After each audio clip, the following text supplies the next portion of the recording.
they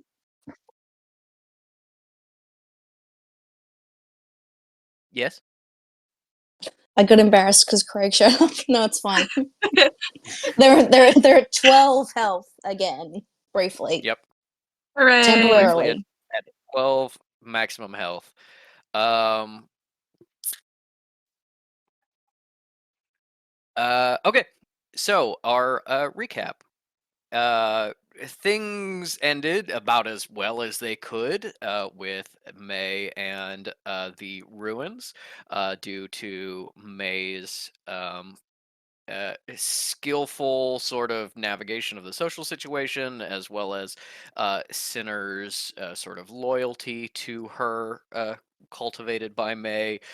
You were able to get out of there without any major fights with Nine and her team, who were there at the ruins, is seemingly not working on behalf of the benefactor, but uh, while Nine didn't seem too thrilled about the benefactor's involvement, seemed to be more doing him a favor or working with him in some way. The relationship of that not being entirely clear. Um, but in addition to finding the ruins and going through them, you also found the place in which Mordital's ampule, the missing dangerous item, was made, and the larger machinery that was part of it, a little bit of its perhaps larger function. Uh, and you recovered a piece from it, or rather, Jonas took a piece from the larger machine and stabbed metal with it, which, in addition to giving her the piece, also gave her visions of symbols and formulae and a machine that you all hope will be able to track the ampule and find it. But right now, it's more just maddening images in Metal's mind. So, not totally sure how to work with that yet. Um, in the end, there was also an agreement between Kitsune and Fish that in exchange for keeping the full amount of money he was owed, Kitsune would teach Fish about the Godkin and potentially put them in touch with their relatives that may or may not be gods on other planes. And as you returned to the sanctuary, the teleporter who abandoned you there, having run out of the woods after following after you on foot in order to recover you and bring you back to the sanctuary, seemingly because the sanctuary got very, very mad at him. Um, you are all now back at the hotel. Um, your friend, the current receptionist, Samuel Lee, told Metal privately that he had found a independent sensitive that may be able to help with her memories of the the events that happened in her childhood. We also had Cal display a miniature figure of herself along with Cal Chickenus, who stay together on Mooney's shelf. And you all headed down into the elevator with the teleporter Kessel, um, as Kitsune went upstairs into the regular hotel rooms, seemingly because he's not super comfortable going down into the sanctuary itself as a oftentimes criminal. And that brings us to now. It is sort of early evening. The sanctuary is still somewhat lively as you pop out of the elevator and see um, see Tops, the Kranger receptionist of the sanctuary, greeting you as you come back. Ah. Hello, everyone. Our detectives return. If I may ask, was it a good journey?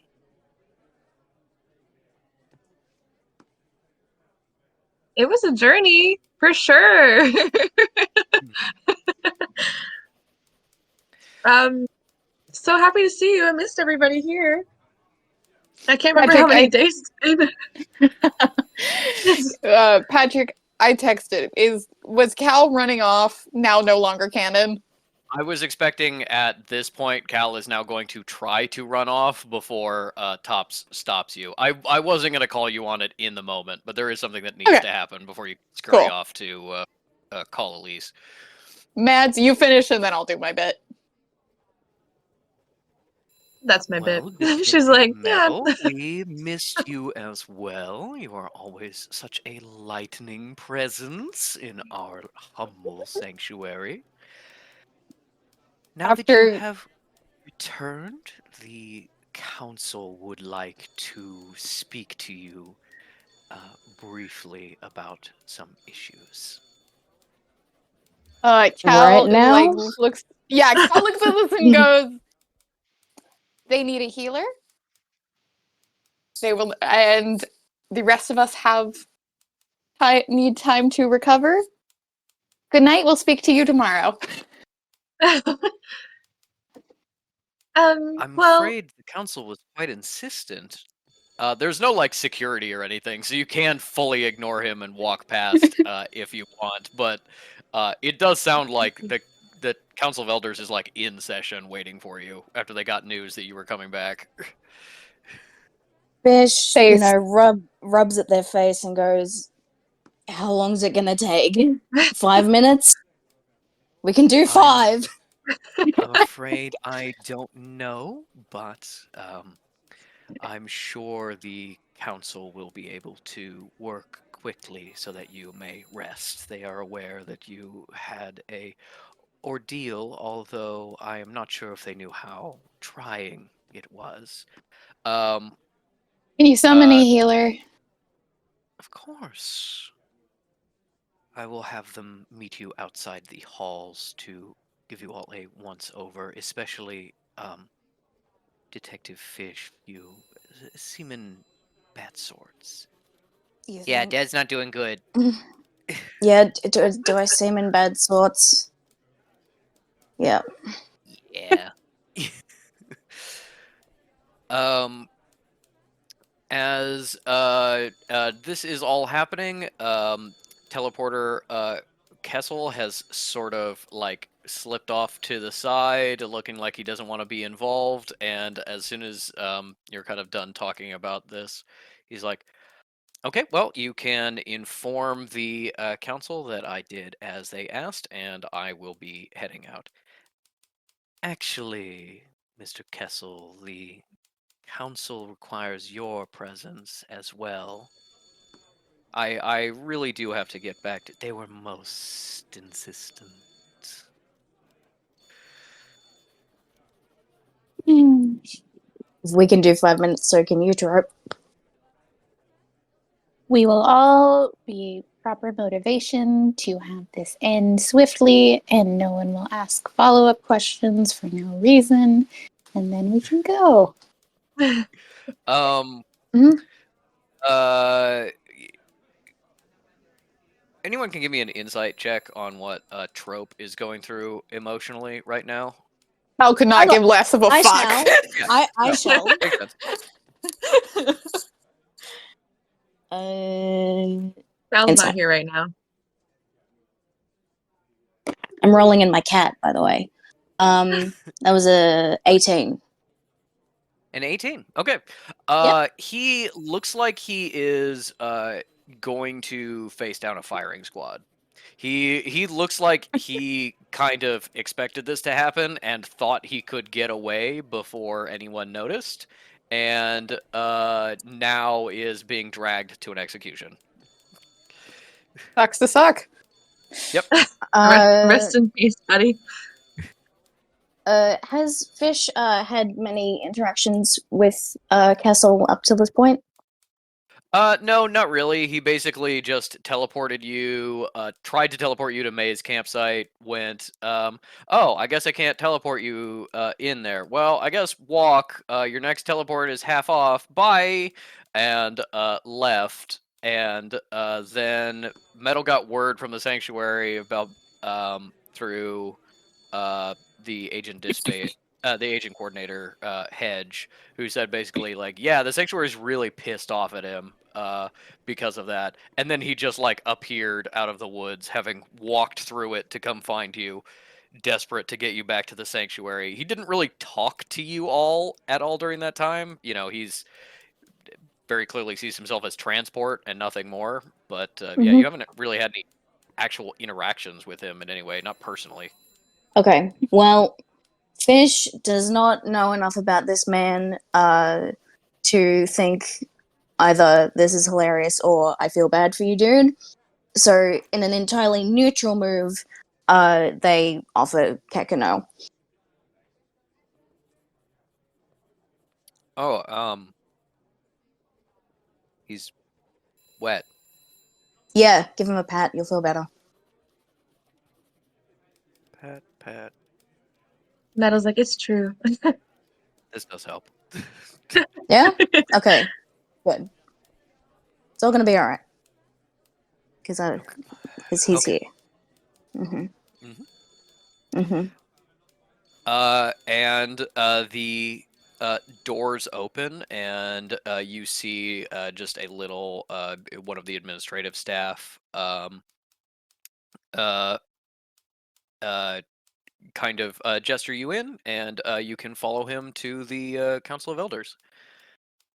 At the as you head in a little bit deeper into the heart of the sanctuary, um, you see Dr. Kett, the head physician here at the sanctuary, meets you outside. He does give you all a once over very quickly, just kind of diagnoses you with, you know, tired, needs rest. Fish they really spend a decent amount of time on. Get out. Uh, they get out a couple of kind of handheld medical devices and check you over and says, Detective Fish, I do really think that you will need some care at our medical facility. I think you can be safely on your feet for a little bit, but I would like to give you a full assessment as soon as you're done with this meeting, if that's all right with you. Quite alright, Remily. I hope I pass. I hope so too. I hope I can help you. The damage to your soul seems extensive, but not irreparable. You remember where the medical office is? No.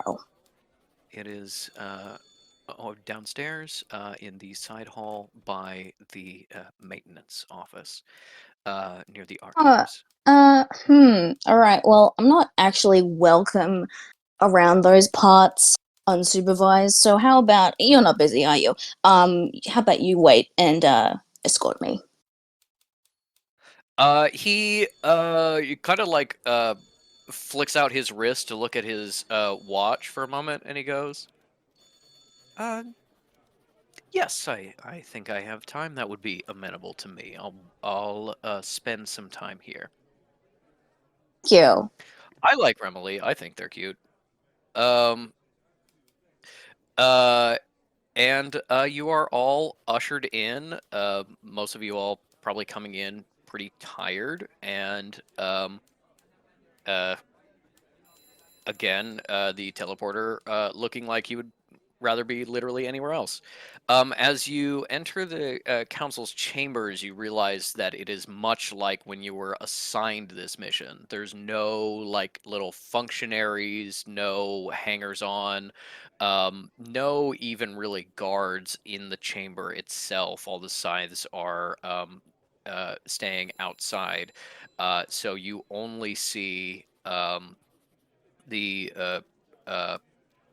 elders and the Grand Mage, Administrator Tone and Grand Mage Crown off to the side at his own little table.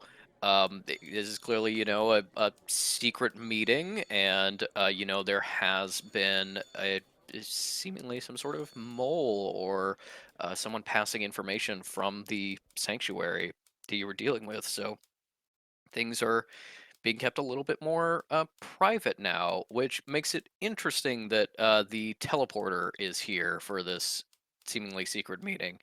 Although we'll see what that's about in just a moment.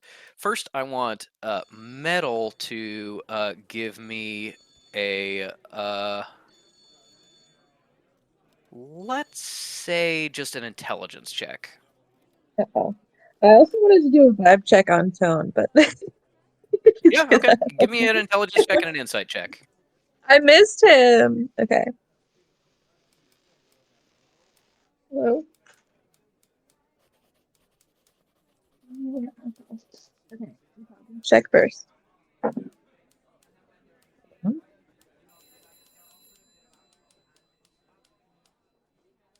And that is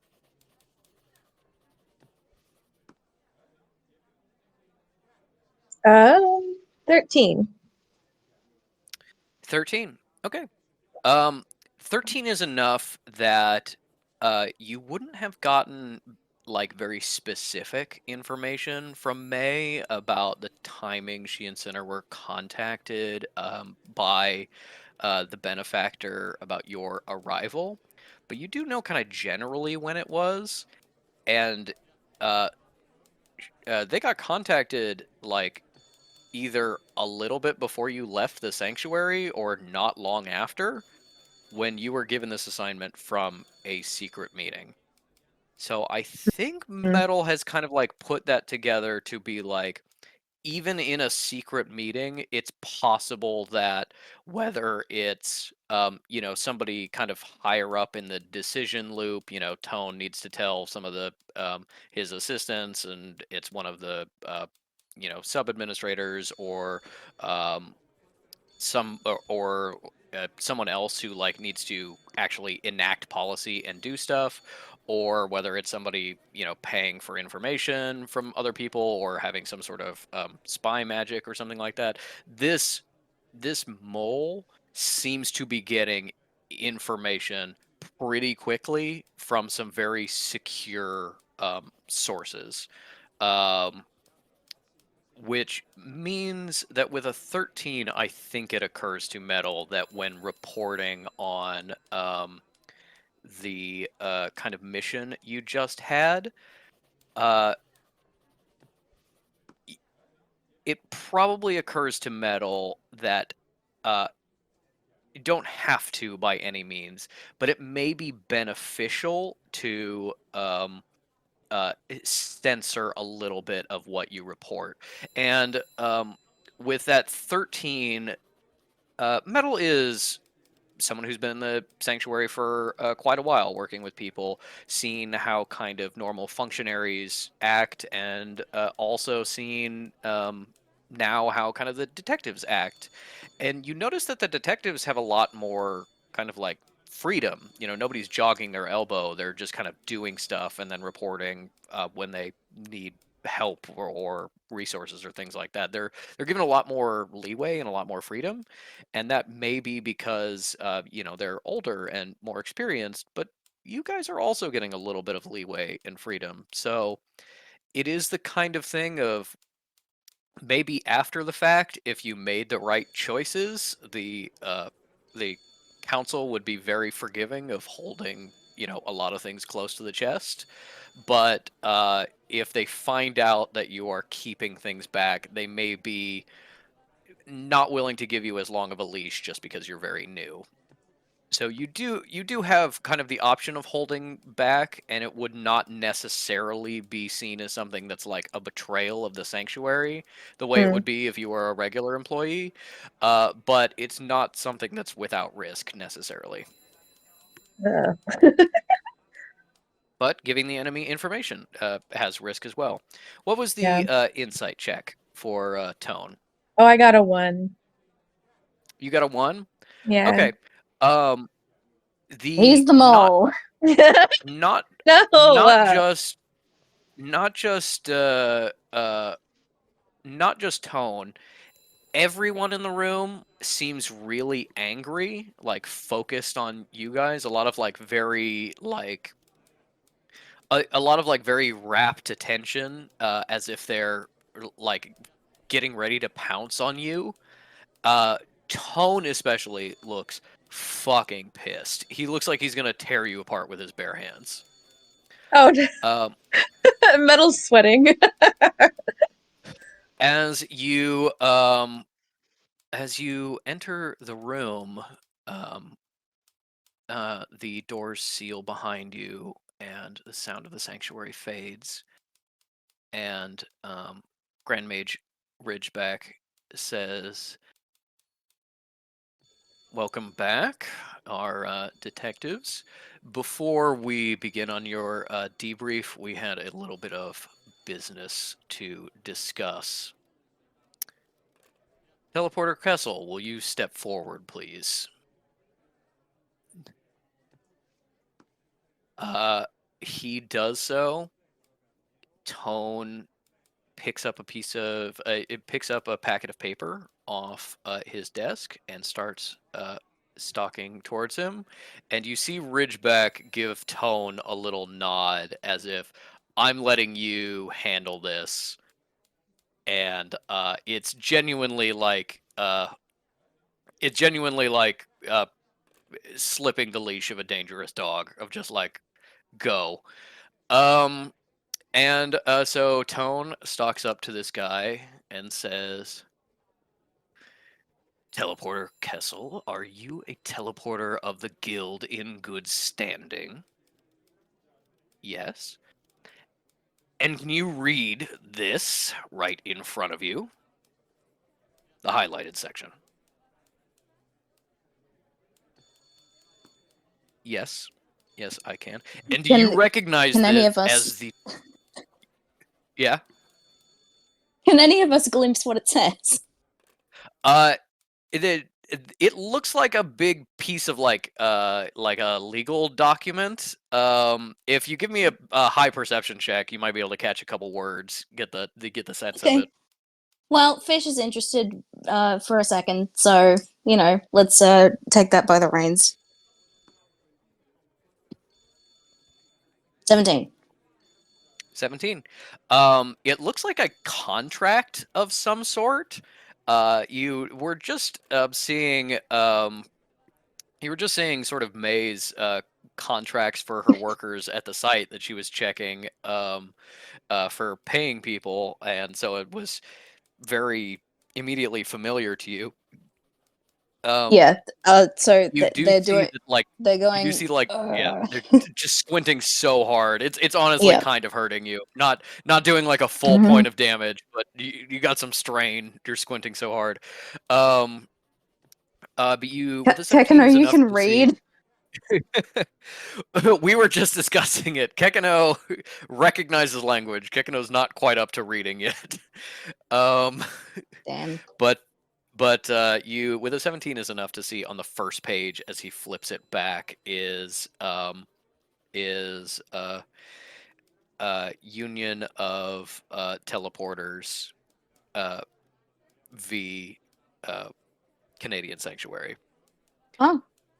And Tone says, "You recognize that this is the new contract signed with the Union after the meeting only last week. The agreement that your union negotiated with us in order to avoid our investing in alternative transportation. This is what you fought for." Read that section aloud, please. If a teleport... Louder! If a teleporter is unable to bring a client to the location in which they were to be teleported, it is the duty of the teleporter to return the clients immediately to their point of origin and arrange alternative transportation. And what did you do, to our newest detective teams. I tried to get them to you're from in the woods.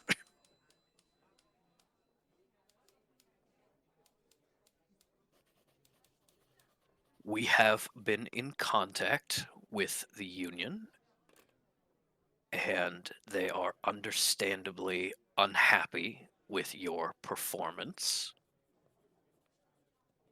In order to keep this contract valid, they have agreed to a specific probationary punishment for you. These are our agents that you abandoned. And here, in writing, have an agreement that you will teleport them, and only them, free of charge for the next 7 days. You will remain in the sanctuary for those 7 days and follow their orders. Is that understood? I think, is that understood? Sign your name here. Oh, yeah, I was, I okay, so the new contract, it's like, sign. You will give us your word that you will not leave the sanctuary without the permission of these here. And if you do not give your word, and you see that Tone, with his sort of mask of the infinite beads streaming down his face, takes a finger and parts it somewhat, and you don't see really part of his face, but you see like a glowing orange red iris, little bit of light focused out from the depths of this headpiece. He says, if you do not promise, I have been given permission to compel you to stay. Is that understood?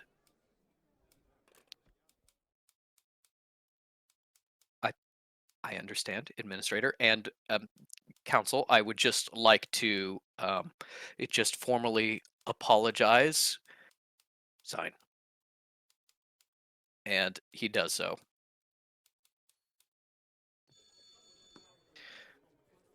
Grand Mage stands back up after Tone gives him the nod, and he says, "Thank you, Teleporter Kessel. You may be excused. We have a room ready for you." And he runs out of there like wolves are chasing him. So you all have Bye, Trope. teleportation services for the next 7 days. Yeah, that's the punishment for abandoning you guys in the woods. You can see Metal probably now realizes that the anger was not directed at her and the party. It was directed at someone else in the room. Everybody seems to like deflate slightly now that the hostility is done. And Elder Volante. Real quick, I feel like I got from Ink's acting the impression of Fish's reaction to this. Can I get real quick how Metal and Isle reacted to this little scene? Make me Yes, roll insight if I have to, but I have a feeling everyone was pretty open about their reaction to that. Yeah, Yeah. my acting was completely in line. Fish is just like, you got in trouble. I think if Metal misunderstood Tone's angry face, then she was probably like also feeling like a child getting scolded. Yeah. And then was kind of No. like, oh, good, it wasn't me. But then I was also like, damn, A that's little bit of that crazy. backlash, kind of the wake of the anger, and you're like, oh my god. Yeah. Metal, I mean, Isle has kind of like leaned against the wall and just kind of watched this all a little considering and a little stone faced. Her, I think, is keeping it a little more locked in. You'd have to get an insight check for. Yeah, I'll have Cal push on that 'cause she thinks this was really fucked up, and so she's a little disturbed. Her compatriots don't think the same.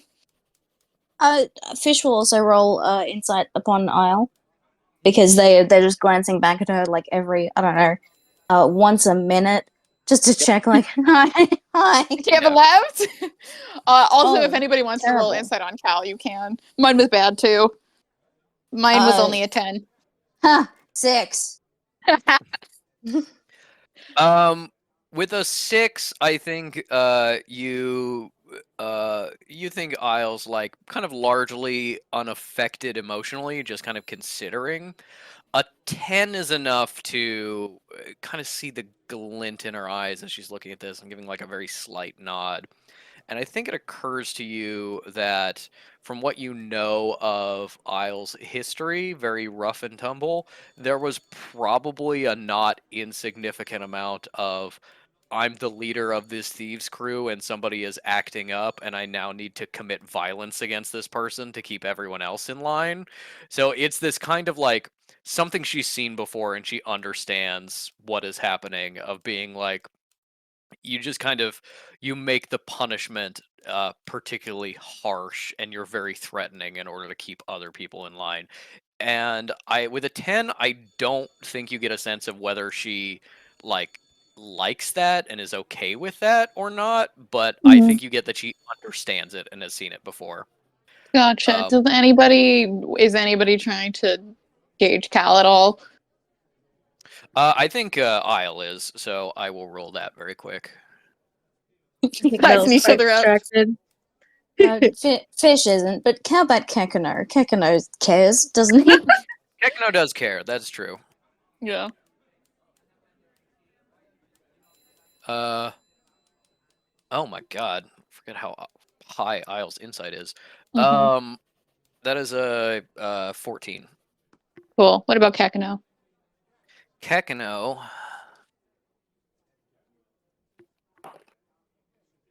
Kekno has, I believe, a 15. Double check that. No, also 14. Okay, cool. I'll just real quick. Cal, the two of them would pick up that Cal went from like public punishment, to this is very extreme for the goody goody like sanctuary and a little too uncomfortably familiar for the kind of extreme levels of shaming and punishment that like more strict punishment for uh her temple would have been. So she's uncomfortable in that, but on another level she's like, this is not your underling. He's involved with this union thingy, whatever that is. Is that a kind of temple? And Like a she temple for teleporters. All things are a exactly. temple in Cal's mind. Yeah, exactly. I'm only not calling the sanctuary the temple because they get mad at me when I do that. Um, she thinks the idea of Tone getting to completely decide the punishment and threaten mind control on a individual who does not even belong to the sanctuary is alarming. And I don't think Tone did explicitly say that he got permission from the Union to carry out this punishment as well yes, as but use his powers to enforce it. But yes, oh it yeah, is something no, that's no, absolutely concerning. yeah, that's she does understand that, but it's this idea of like you are content to let someone else punish your people, and this is in her opinion, pretty extreme punishment for what was something that even she didn't think was maliciously done. And so she's like, I think I leave it there of just being like, this seems extreme and scary that Tone can dole out punishment for people that aren't even his. Give me Another insight check, focused on tone this time. Me? Just because you're being so like aware of these kind of power dynamics. Oh, wow, that's good. I guess for once I'm not gonna find out who Tone is apparently secretly fucking. That's 24. Okay. With a 24, uh, as soon as Kessel leaves the room, the council all just kind of like relax a little bit and kind of stand down, and you can see their anger drop a little bit, but they're definitely still feeling like the backwash of it. Uh, Tone fully like shoulders slumped, just like drops the anger like it's a mask, and is just like it totally seems like with a 24, not super okay with what he just did, but like understood why he had to do it. Like very resigned to it, if that makes sense. And he's just Cool. heading back to his desk to like start the next thing. And All right. as you all watched this kind of punishment unfold in front of you, Elder Volate speaks up and says, "We will be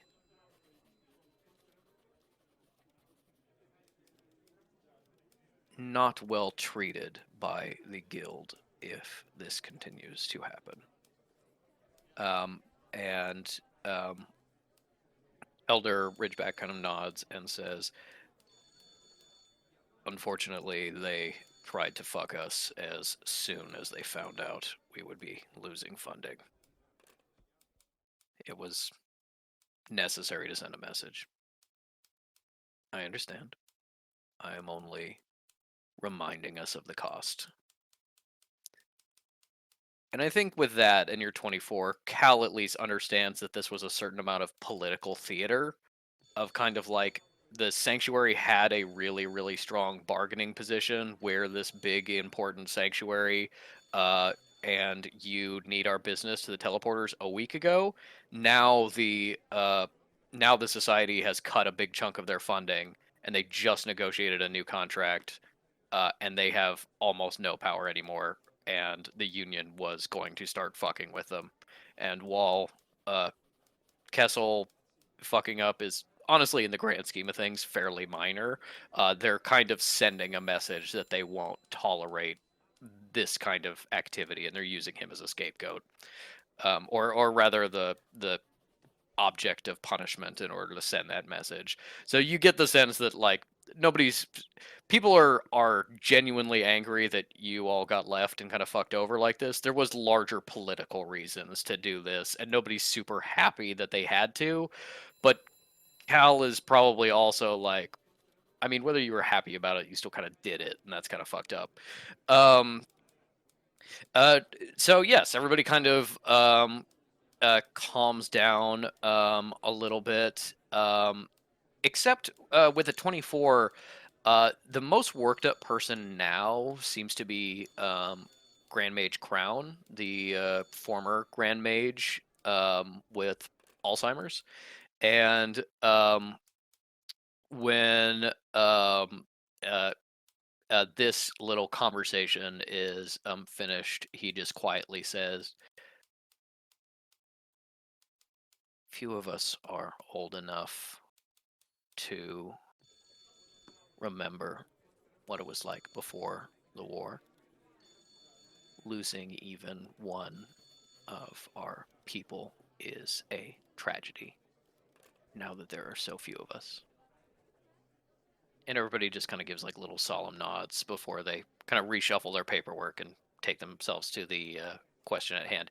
Yes, Ellie, to give you insight onto what's happening here, the Council of Elders is two elders and then the current Grand Mage.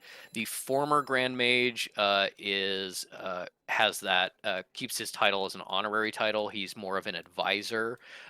He was kind of the big boss leader of this anti-malevolent sanctuary group during the war, but a very traumatic incident happened very late in the war that seems to have been like increasingly affect his memory. So he was the grand mage of the sanctuary for only like a year before he had to step down just because he was not able of doing the job, and just sort of out of respect because he was the guy that they worked under for so long, and because of his kind of wisdom and experience, he is a advisor on the council, like a non-voting member, basically. And then Tone is sometimes in these meetings, sometimes not, depending on kind of like whether he needs to be the one to execute stuff. Once this is all finished, Grand Mage Ridgeback just kind of rolls his shoulders a little bit and says, "All right then, getting back down to business. Detectives, please report on your mission, what you found." I imagine all eyes go to Metal. Mm-hmm. Oh dear. You Well, got we this, gotta man. tell him about the thing that we found, or do we not? What else You don't need to actually have this conversation. You can just abstract like what you share and what you hold back. But yeah, Okay. it's up to you. I wanna I'm say- deciding which we. Yeah. Mads, like on the way into this meeting, I want to say Fish like elbowed her a little bit and said, like, if we'll say what we have to say about Jonas being there, that there was an entity that gave us information, but like, how about not so much that I was possessed for almost a day? No, we're definitely not gonna Yeah. bring that up. I think. Hmm.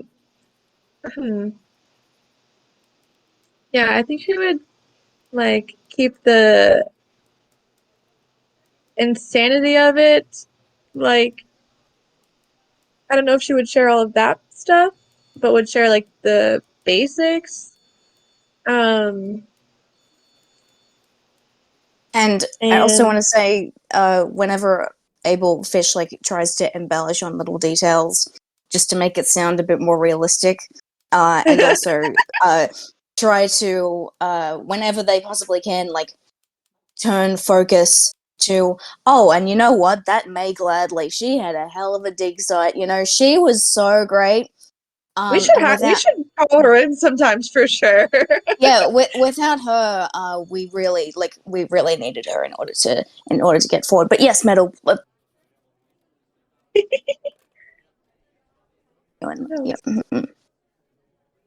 Well, let me Yeah, ask I you some think specific questions. no possession, no 9 are the number 1 rule.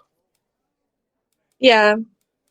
Let me ask you some questions then. Do you reveal that the benefactor, seemingly who is also behind the Picklesburg incident, was kind of running the Picklesburg. show here and may be kind of involved as an enemy of the sanctuary? Hmm. It's up to you. I Yes or mean, no?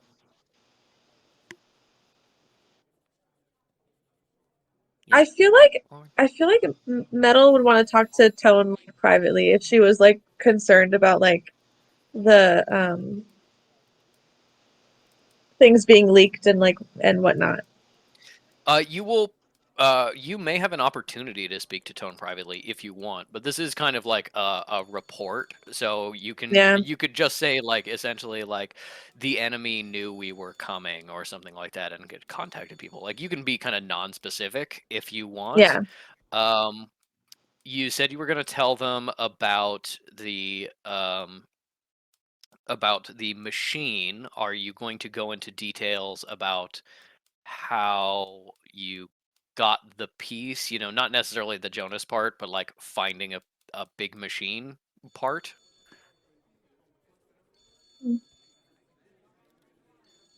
We sure did find a big machine. We sure did. And you know what? It blew up. Yep. It in fact didn't blow up. It was entirely intact when you left, missing the one piece that you have in your pocket. Yeah, I'm just saying, is that something you want to lie about, or is that a genuine mistake? Oh, does Metal know it didn't blow up? We just left the blown up cavern. I assume everything blew up. You blew up like the entrance to We the didn't cavern. have that much dynamite. Oh. Yeah. Oh. You didn't have a nuke. I follow. I got it. I was just like, dynamite, that's a lot. I figure everything's broken. Okay, fair.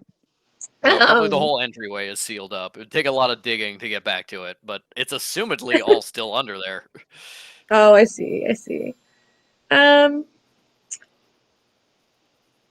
I think, yeah, I think she would just keep all of it pretty vague. Um, she would say, like, we found something, and this is like how I got this piece that I have here, that we can use to find, what we're looking for. But I don't think she would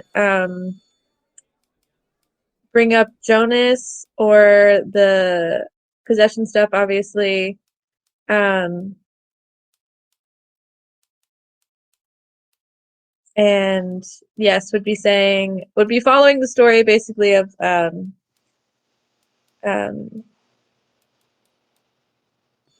kind of like what May was saying when we came out, like, oh, it's crazy in there, and oh, the dynamite, or whatever. I forget how May worded it so eloquently, but she'd be following that, and she would also be talking up May and Sinner and how wonderful they were, and how we can call them at any time. And, As part of yeah. that, another question, do you mention that May and Sinner were working for Enemies of the Sanctuary? Damn, I'm gonna say no on that, but I will say she's gonna talk about how somebody knew that we were there and we're not sure how, etc. Gotcha. And do you share the information Sinner gave you about other jobs that he did involving this enemy? I don't think she's gonna say that. No, Okay. that's Very gonna be we'll non-specific. work on that.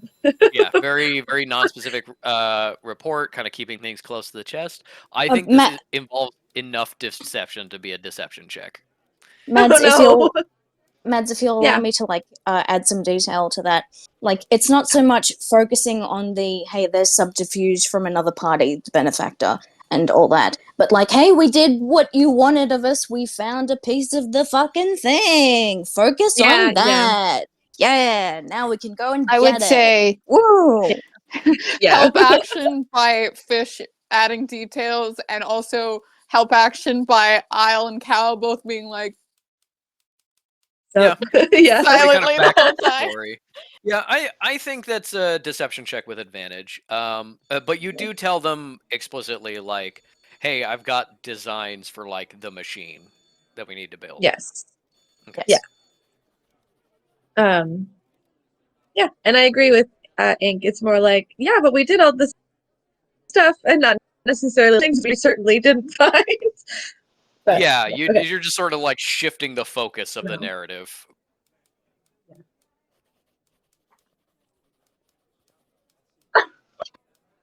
That's not a good face.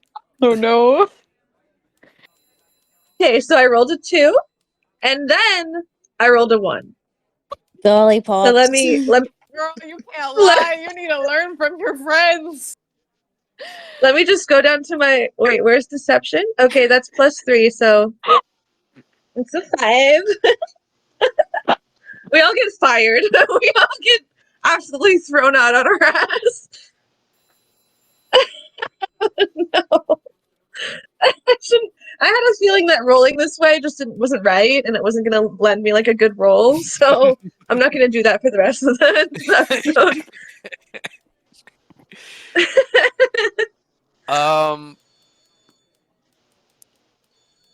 I'm going to throw this over to Cal because she rolled Oh, no! I have a such way a that I can high spin insight this. check before, and Metal rolled so low on insight before. I'm gonna say Metal is spinning this story with embellishment from Fish. Everybody else is like nodding, kind of like going along. Cal, you notice as it goes on. Elder Volate. No, not Elder Volate. Not my Elder. girl. Yeah, no, the Allure. Elder Delore and Grand Mage Ridgeback uh, seem to be buying it pretty well. Seem to be just kind of like, Yeah, it sounds good. Sounds good. You see, Elder Volate and Grand Mage Crown kind of start to squint a little bit, like kind of disbelievingly, like they're noticing that there's missing pieces in this story and that you're very clearly skipping over some stuff. And you can't see Tone's eyes, but you see him kind of like start to quirk his head slightly like a dog, like he's also noticing something is wrong. Wait, Yeah, like, can, hey, fish, your fingertips are black. What? Oh, Oh, huh, crazy. It's a new style I'm trying. um, does Metal sense that it's not working? Can she try something else? Give me an insight check. I mean, you did it. Okay. You gave the report, and those were the rolls for it. So, I mean, like, I want to see if she can try to do like another like. Hold on. Okay. I have an idea Oh too wow! that Now I Cal. get. persuasion. I rolled a 19. you rolled a 19 on insight. Yes, which is +5. So now I get the great roll. Slay. Yeah, that also means you get the same information Cal had. You can see Okay. that, like, you get since this is a more recent roll, you get a little bit more that, like, Elder Volate looks like she understands you're holding stuff back, but is not going to challenge you on it, at least not publicly. She's kind of like, Yeah. she's noticed, but it doesn't look like she's going to make an issue of it. Um, Tone also, like, maybe he's going to immediately ask you afterwards privately, but also doesn't seem like he's going to make an issue of it.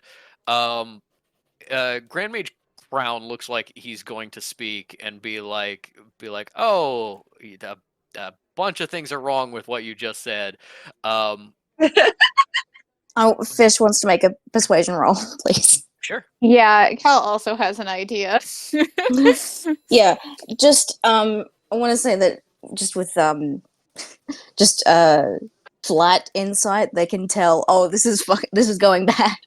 I think and I think just Fish what to can do. tell the vibes are a little rancid, at least coming from some Yeah. people.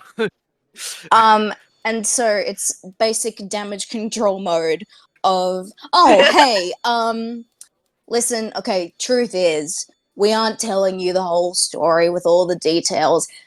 There was so much of it, we're still processing, and like there's leads we need to follow up on.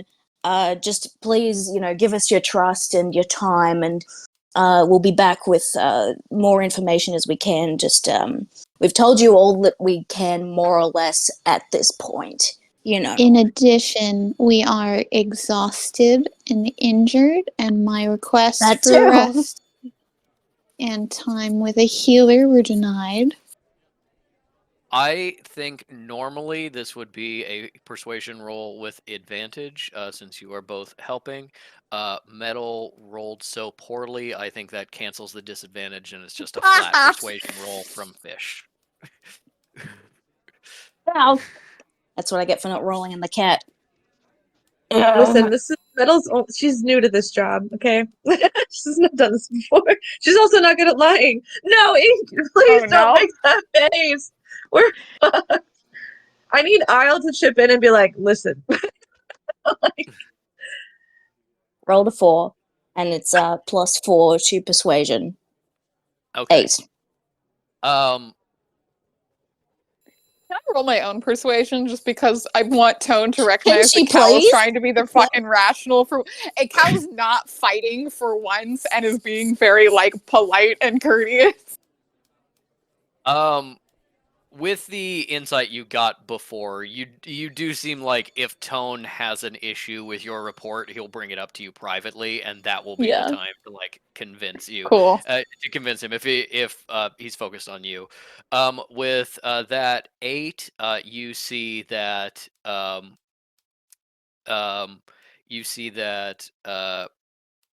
Volate, Delore, and Ridgeback all kind of like give small nods. Crown still looks like he's going to talk, but then Ridgeback says, Well, it sounds like we've got a lot that needs to get done then. Meeting adjourned. Um, uh, and he just kind of like turns to the others, and Volate is like, I have the meeting with the trade council. You have the meeting with the. I have the meeting with the ambassador. We're looking at the funding options. Eventually, Crown, just kind of seeing that the conversation is at an end, does go, I'm going to get the Arcanists and start work on this machine, at least gathering some details. And it looks like kind of the meeting is over and everyone is sort of filing out to go do work, with the exception of Tone, who kind of stands up and grabs some paperwork, and it looks like he's hanging out to have a private conversation once you're alone. Cal is like, I'm gonna go, and she's gonna push Metal forward by the shoulders, and then turning to Isle and Kekano, and she's just gonna be like, Make sure they actually do go to the healer. Good evening. Goodbye. Metal's like, wait. Yeah. Fish is actually like scuttling out beside her, being like, well, I got a date with a doctor, so Metal looks at Kyle. Good luck, Metal. At least so far, the entire council is like going out the back door behind their big table into like their private chambers and work areas. Nobody's actually like come to the front door to open it for you, so you're all just kind of like, yeah, no, peace, no, we're a little busy, no, we'll rest up and just kind of do this. Oh, okay, why won't this open? Is there a window? There's not. This Damn is a it, there's sealed no way to see underground outside. sealed underground chamber. You're There's like, not a you're like window in the door. no, you're like 3 stories underground, and this is a secure You know what chamber. I where mean? Of like a people window in the spy. door to the outside, like a classroom. No, people spy. True. okay, how about Clearly. not, like Fish rattles the handle and That absolutely would have Remily. worked if it was not like a sealed session of the council where they couldn't have people coming in. Maybe you guys should Cal just go out the other door. Cal's gonna rub her veil and then have an idea, and she goes, Fish, faint. I was? Oh, sure. And just, you know what? Like, it's just, the first thought that they have is, what? I can't. Oh, I understand exactly what you're saying. Oh my god, I'm done. Oh my god. Roll performance.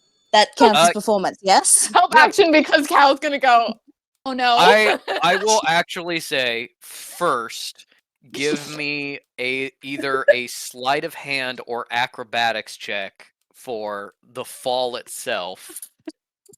Okay. We look like absolute buffoons. All right. Meeting. Sleight of I love hand. making the stupid choice. Sleight of hand is 10.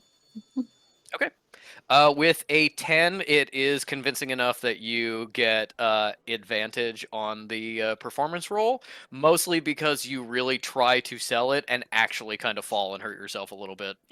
Nice. Okay. Come on, cat box. Okay, performance is that's a 16 I've rolled. Okay, a 16. I'm I'm very lucky to have that plus 7. Oh my gosh. As Tone gets to you, he sort of like speeds up as you're like, oh my god. Kekano comes over, he's like, Dad, are you okay? Dad, speak to me! Speak to me! And Fish goes like, I'm okay. It's fine. Oh. He's okay. Not don't fucking tell me. He's not okay. I was wrong. He's not okay. Cal's gonna be like, they do need a healer. I have been telling you. Tone hustles over and kind of waves his hand, and the door unlocks and starts to open. And he bends down and fully like gets a shoulder under Fish and starts helping Awesome. them outside. Um, Isle swings under the other shoulder. Definitely like have to be really stooped over to not like fully pull Fish off their feet. And they get you outside and Tone trades with Dr. Ket to sort of get you to the doctors. Um, as that is handled, Tone takes a glimpse at the rest of you. Isle is doesn't look like she has any intention of leaving Fish alone, uh, and kind of looks over and gives a nod to Cal and then turns to Metal and says, Detective Vaught, would you mind staying for just a moment to discuss some mission details? Some things happened while you were gone. Oh, of course. Yep. Before being whisked away, I want Fish to be like very groggily, like, "Oh, Administrator, thank you so much for your help. I missed you. Goodbye."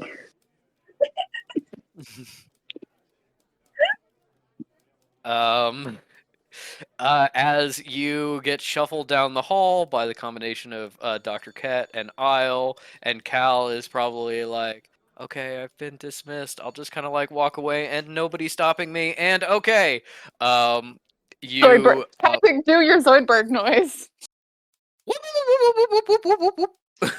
um, as Cal is leaving, probably to Metal, Tone just is very quietly like, they are an absolute pain in my ass, but they did design such a good sandwich. And They have many talents. It's sure. It's true. Tone kind of points The with his head. text, the unspoken text that he figured out while we were gone that it wasn't the other guy who did it. Yeah, I mean, Yeah. I Like mean, the cameras. he probably got word that like, oh yeah, somebody came and gave me this idea.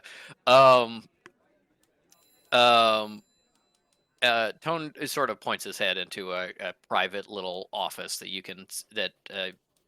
and Metal can step into for just a moment. And as he closes the door and faces you, he just says, I understand that you held some things back during that report. If there's anything you'd like to tell me, you can, but so long as this benefits the sanctuary, I'm willing to ignore it for now. Was there anything you wanted to share? I think this is tough because I feel like obviously Tone is the person she trusts the most, but we did also just find out recently that he's been lying to her about like something very important forever. Yep. So she's kind of like in a rock and a hard place right now. Um, I think she's gonna say, um, I it's I didn't want to go into it there with everything that's going on, but um, it seems like there's something big happening, and I'm not sure what who we can trust and like what we can do, but um, it's dangerous, and we found something that I don't think we can talk about yet, but um, just I trust me. understand. All right. Chase your leads, and if you need any support from me or my office, get in contact. Now, while you were gone on your mission, there were some updates that may be relevant.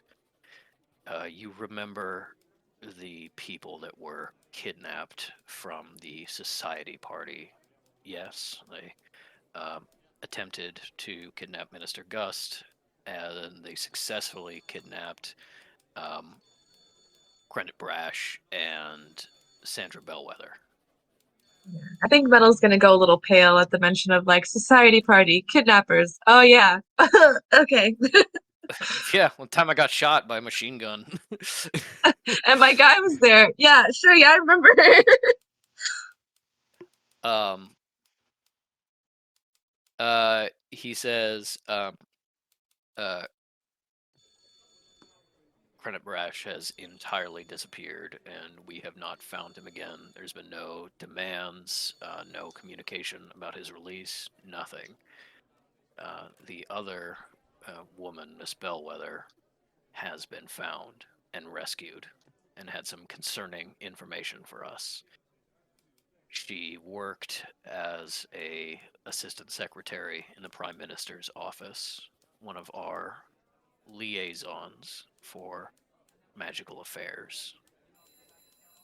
And when she was rescued by our detective team after a leak of her location, she said that during her captivity she was asked about specific details about the Prime Minister and his security detail and current plans. Chief Investigator Zolt worries that the Second Dawn may be planning an assassination of the mortal Prime Minister using this information. However, Metal goes quite pale at this and covers her mouth.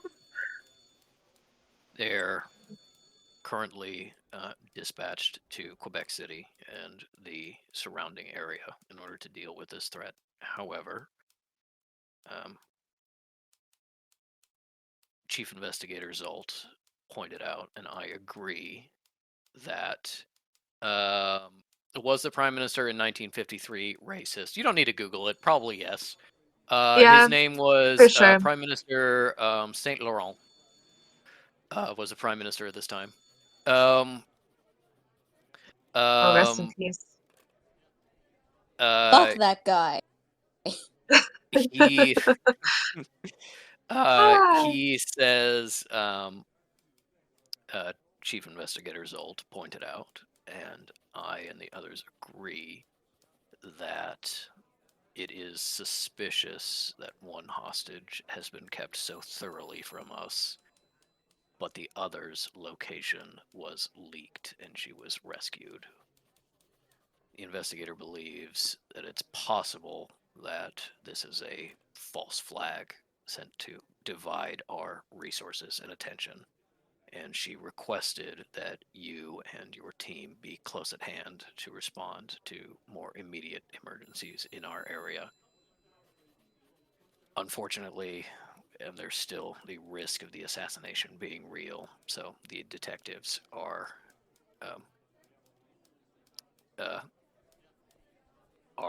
dispatched at the moment. Okay.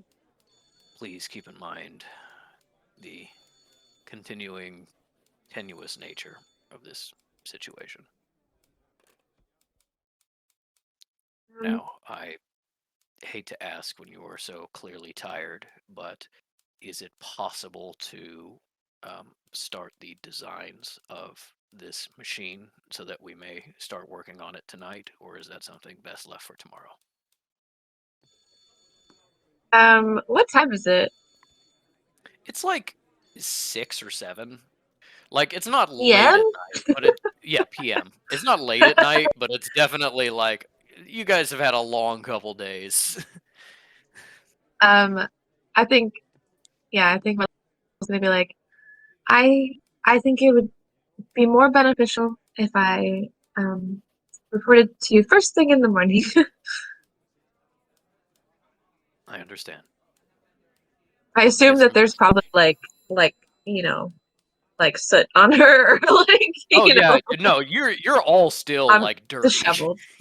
Yeah, I think Yeah. it'll be like, yes, I think it'd be much better to wait. Yeah. Cool. He respects your decision, and you are free to go. Um, we can cut over to Fish, Isle, and Dr. Ket in the little hospital triage area that they have in the sanctuary. You can see a lot of kind of machines you don't recognize mixed with very normal stuff, beds and gurneys and stuff like that. There's definitely some like cracks in the walls and ceilings from the original attack. Superficial stuff that was too low on the priority list to have been mended yet.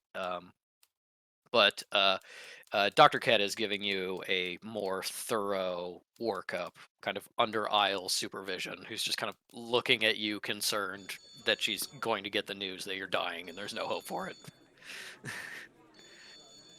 And can Fish tell that just with passive, or will I have to roll for that? Probably. Yeah.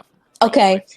Well, if they can just tell, then they're like, catching her eye and like trying to give her a reassuring smile and being like, fine.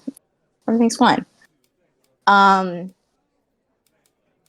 not really listening to anything the cat has to say if he's indeed talking. If it's like, well, your chart says, not They- fucking.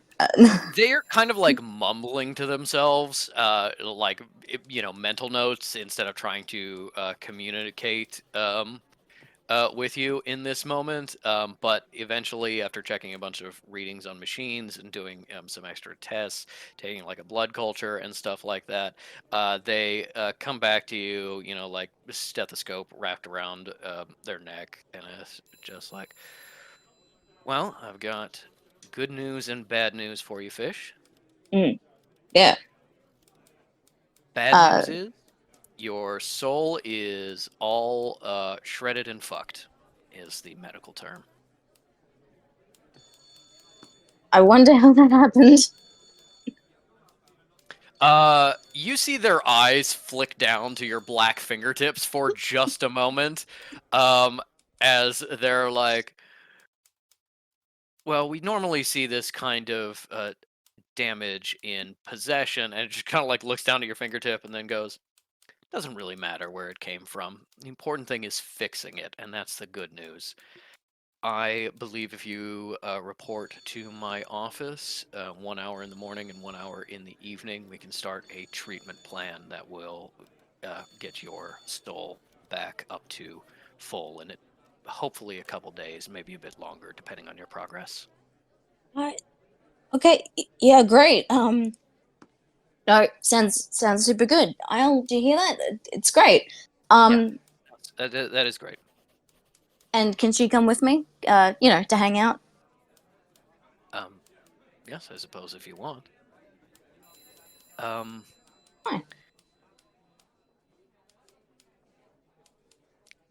Miss Hind, would you give us just a moment of privacy, please? I'll kind of like looks at you for permission. Just let me go to bed, please. Fish go it's like, please, but also Kekno looks is at in Isles. Isle's arms, so he is also has to leave. Although Dr. Ket is probably a little confused about like patient privacy for like a familiar that is both a part of Fish but also a different entity with a different mind. But it looks like they're defaulting to Kekno also is leaving. Okay, well, the good thing is that Kekano will be able to get a steady stream of the whole interaction anyway. So it's like, it's all right. It's just going to be 5 minutes, right? I know the last thing that I was supposed to do was 5 minutes. It's just 5 minutes on 5 minutes on 5 minutes. Make it quick, yeah. Less. We'll get you all sorted. Yeah, cool. All right, yeah. They step outside the door, and it closes, and Remily just kind of leans down to you a little bit and says, do you know what doctor-patient confidentiality is?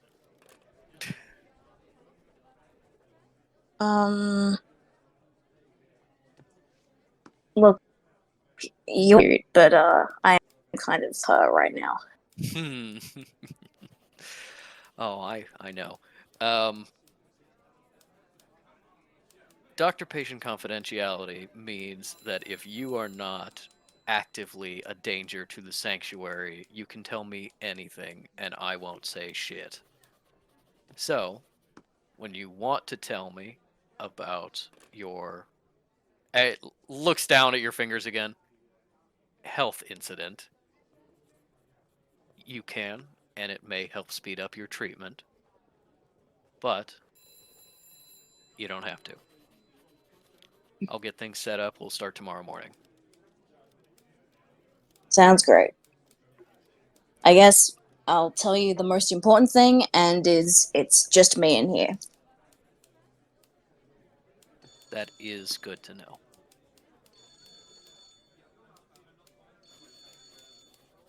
That's all Fish is gonna say. Yeah, as I think with passive like insight, when they're like, that's good to know, you also get the sense of kind of like not telling them news they didn't already know, and it's like they checked. They absolutely were like, I'm not just entirely taking their word for it. I did a test to make sure that they're not currently being possessed or there is not residual effects from that. I'm a good doctor. I cover my bases. So, but yeah, you're free to go. Free to get some sleep, and kind of rest up. I think probably Hal wants to do something kind of before bed, and we move to the next day. I don't know if there's anything Metal wants to do as well, Fish or Metal, but yeah. I think Fish The thing I is could think of happy to. for... No, go ahead. Just that they're happy to stick their head out, see that Isle's still there, see that Kekken is there, give them both a hug, and be like, "Let's go, fucking pass out." Yeah, let's. Mm. And you're walking back to the rooms. The only thing I can think of for Metal that you might want to do, kind of now is, if you want to like call and like leave a message or something for the sensitive you got the information from, or anything like that. If you are gonna be like, nah, we'll do the machine stuff tomorrow, you can kind of put that off for now. You don't have anything necessarily super pressing unless you really need to be like, I need to get to like the detective's office and make sure stuff is in order. Mostly it's stuff that can wait for tomorrow. Did for what Sam said about the sensitive guy, what were the details again, if you don't mind me asking? He said that the private sensitive's name is Remedy Odell. He is a sensitive that does private work kind of separate from the sanctuary because he mostly works with individuals, doing things like memory recovery, memory erasure, improving mood, stuff like that. Like very much like a independent therapist that's not part of like a larger thing. But Sam mentioned that because of that, he mostly works from kind of like legacy families and stuff like that because they have the money to afford it and the necessity of using his services all the time. Your aunt isn't super like mental health is great, so I think Mooney mentioned like, oh, she was keeping it from Metal this whole time. It's certainly possible. It's also certainly possible she was like, Metal doesn't need therapy. But yeah, he's an independent sensitive. He may have kind of like closer ties to the like legacy families in that system than you would like necessarily, but he is at least nominally independent, which the sanctuary sensitives aren't.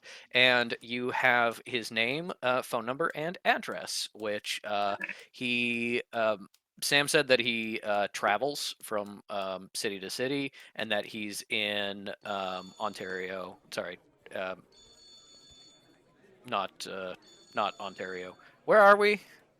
I'm not sure. Canada? Canada. Ottawa. Thank you. I knew it started with an O. That he is in Ottawa for the next couple weeks, and this is the address of Okay. like the house and facility he's rented. Okay. I think Metal will call / leave a message, but I don't have to do that right now. Yep. I mean, like, Mooney can certainly go first. Okay. We shift on over to Cal as she whoop, whoop, whoop, whoop, whoop, whoop, whoop, whoop, through the halls.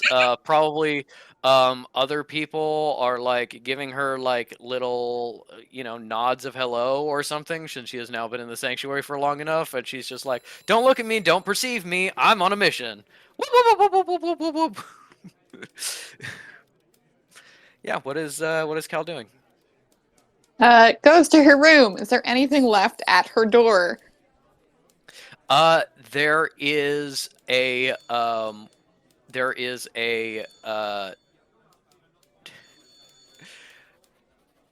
yeah, I'll say yes. There is a small parcel in front of your door with a little note on it. She shall open the door and read the note. The note is it was good, was right, bummer ending. And usually it's a copy of Charlotte's Web that Sensitive Mercy promised to lend to you afterwards, after she was done with it. Yeah, Cal puts that on a nice space in her desk. I understand she doesn't have washi tape, which is sad to me, but Yeah. whatever the equivalent 1950s equivalent of washi tape, probably nice nice stationery period paper. She's going to fish out the sending stone from May. She's going to write May Gladly on it. And she's going to tape that onto the stone and put it in a drawer in a safe little space. Mm-hmm. She's going to close and ward her doors, and then she's going to pick up the Elise sending stone and attempt to call. All right. You close and ward your doors. The call, you hear it try to connect. Wait a little bit. Wait a little bit. Wait a little bit. Whew. Caught it in time. Hello. Oh. Sorry. What were you doing? I heard it go off when I was in the other room, and I just had to run, and I'm wearing pretty tall heels right now. Whew. Hello, Kelly. How did everything turn out when your soul knife thing and the possession? As fine as it could. We're back at the sanctuary, and I. She's been speaking in English this whole time.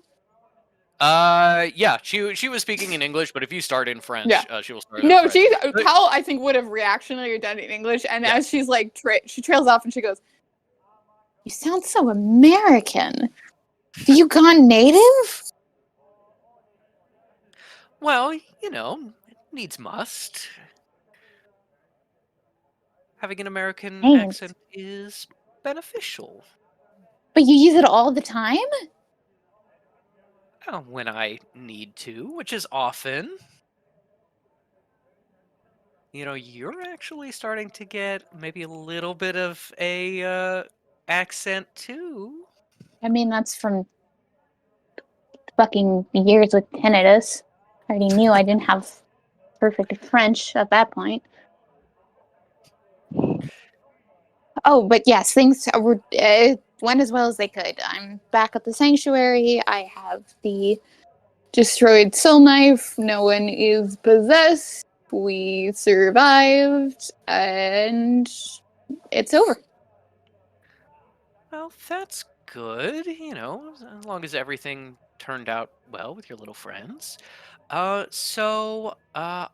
am thinking that I will probably be there with my people in about we're thinking about 3 days, depending on how long it takes us to get everything together and sort of travel arrangements and get up to Ottawa. If you could find a sort of a meeting space for us. This would be to meet you? Oh, yeah, yes, of course. Obviously, I'm coming to get you, but um, Abbott, well, former Abbott, of course, now, Pagan has a number of spies in my church, as I would expect. It's a little difficult to just Does she slip know where away. you are? Oh, she keeps tabs on all of her enemies, hon. Yes, she She does. knows you specifically. Oh, no, Elysium no, no, no, Tithe no, no, is no. there. Okay. I have only thwarted 2 assassination attempts, and I believe if she knew it was me, it would be much more. No, I Yeah. I merely meant that it is difficult to sneak away for a day or so to come get you. So we're going to have to make an official thing about it. The procession from the church, the whole meet and greet with Pagan and the sanctuary, things like that. And I thought perhaps you could be sort of the neutral party to set things up. That way we can spend some time together and maybe slip away for a bit. Right, but you're not like you're not collecting me. I mean, I thought I was. Don't you want to be collected? No, I do. I do. I have obviously I was assigned quite a bit of work and I can't wrap that up in 3 days. I mean, I'm good. I'm not that good. Well, it's up to you, dear. I'm Callie. It's been a very long time, and I missed you dearly. And No, that I missed you too and I'm very excited to see you, but I I haven't figured out anything with this soul knife thing and my work with the temple that I have unfinished, and the sanctuary's kind of ownership of me might be a problem. hmm. But anyway, we should meet up. Just give me a month, and then you can formally collect me, or I'll find you. Callie, I waited a long time to see you again. I guess as long as I get to see you, I suppose I can wait a little bit You longer. can visit as many times as you want. I'll speed up the work as much as I can, and I'll be done, and then we have nothing to worry about and no more trails.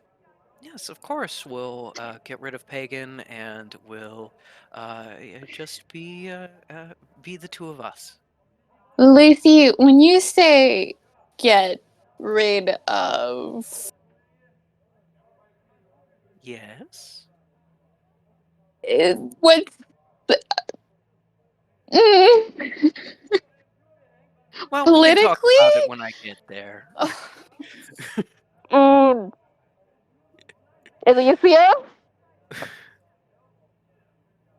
Yes. I don't think that's a particularly safe or conscious idea when you are still wanted by our temple for fleeing.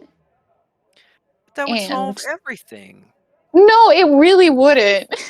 Safe and cautious is not how you found your own temple, but I suppose It I could is. allow myself to be persuaded once I see you. Yeah, I am not 100% confident that if you start murder attempts on one of the most significant abbots in North America, I will be getting out of it unscathed. She's already taken quite an interest in me. Well, I think I can protect you, and perhaps it's time for a new, most significant abbot in America. So, Mm-hmm. Right. Yes. Anyways, I tell me what are your children? How old are they? oh, yes, I'm going to be bringing them by so you can meet them. Um, I have three. My oldest Yeah. is little Knox. He is 8 now, and then we had um, uh, Elise Jr., who is 5, and and Hal, who has just turned 2. I was at least junior before Cal. Well, yes, dear. I mean, obviously, I wanted to give them, given names following the family tradition, but mortals are so Mm. strange about names, and I called my oldest when he was very small. I called him my little pill bug, and they thought it was so cute. And then he started to get a little older, and I was like, "No, that's his name." And they were like, "That's weird." And I said, "You're weird." So, I had to give them names that mortals would kind of accept and to call them by. Obviously, they'll have their own name once they take them a little Yes. older. So, But at least junior? I No, I'm don't sorry. know, dear.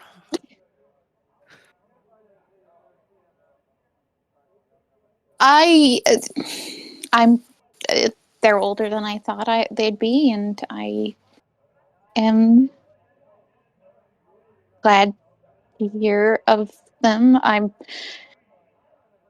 really never met a child, and I don't think they're going to like me, but at least when they're older, maybe we'll be able to get along. I'm sure they will love you. Um, if you've been away from your sister for a while, it might be that she is a little bit blinded by baby fever, that she doesn't remember that you are kind of antithesis of small child. So maybe that's true, maybe it's not. Mm-hmm. Mm, I That's very kind of you. I what how your husband, you said he's been dead for 2 years? Yes. Yes. He unfortunately passed.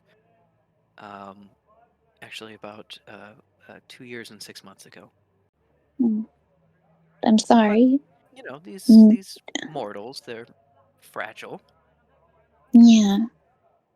And that's must be difficult, assigning yourself to grief that would come so quickly. Your children, they're showing magic aptitude?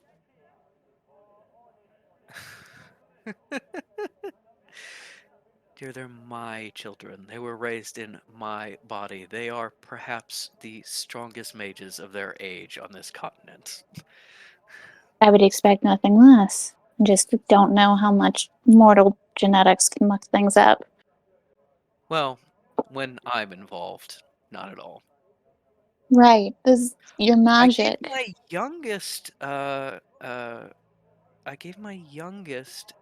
his father's eyes, though. I thought that was very kind of me. Yay.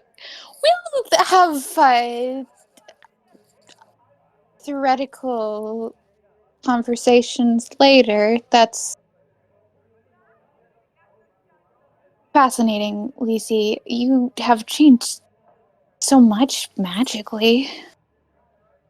Yeah, and I'm excited to share it all with you and I to have not rub it changed. in You have nothing David's to face. really expect differently. I am Dear, it's the been same. 20 years. I think that you have changed and grown in ways you can't even imagine. You're just too Mm, close to it. Not, no, not really. Oh, I'm sure you're just being modest. By the way, since I will be meeting Pagan face to face for the first time, I was thinking of borrowing a page out of your book and perhaps wearing some white veils, something of that nature, kind of, disguise the bone structure. Um, you know how you were always going around in veils before uh, Mm, when we were alone. mm-hmm, mm-hmm. No, I think that's a good idea. Well, dear, it looks like I'm being pulled away from something. No, no, yes, just a minute. No, we can. Yes, fine, fine, fine, fine, fine, fine. Yes, so I should have a courier arriving with a formal message for Abbot, Pagan, and the Sanctuary about my arrival and our meeting, and I've asked them to designate you as our sort of go-between. So, What, on what behalf is our alleged relationship? that you are working currently for the Sanctuary, and as well as And belonging you, to temple different from Abbot Pagans. and you You just are plucked my new. name from some list or spy? I have spoken with a young man, Jamal, I think is his name. Very nice. Um, Oh, yeah, I do know Jamal. Yes. yes, he found my number. He was just calling the general church number to try to get a hold of Mm, me, and I just happened to be available. mm, Certainly mhm. sounds cute.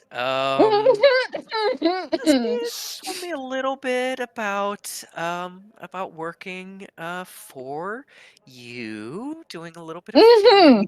research, and of course, you. Of course, I got a call from you on the stone not long before that, but I think that's a good excuse for knowing who you are. Mhm. Mhm. Mhm. Mhm. Mhm. Mhm. Mhm. Yes, that makes sense. That is a plan that makes sense. Well, it's been so lovely talking to you, sweetie. I really I have love to you. run now. I will see you soon, and I love you so much. Mwah, mwah, mwah, mwah, mwah, mwah, mwah, mwah, mwah, mwah, mwah, mwah. Okay. Uh, a small bit from that conversation. Cal Jr. is a boy. Is a baby boy. Absolutely like I caught I that. absolutely like I don't have any more names. What do people name kids? Calvin. Calvin. That's absolutely something you could pitch once they're here. That'd be a great pitch. Cal is going to put down the sending stone and take her veil off and put her hands on her forehead and go. And then, because she's not going to go to sleep, she's going to sit and spin and like spiral and like go in a circle and see if she's got any like paperwork she can work on from her room, or if she's gonna have to go to the archives. Um, give me I'll say a history check. Yeah.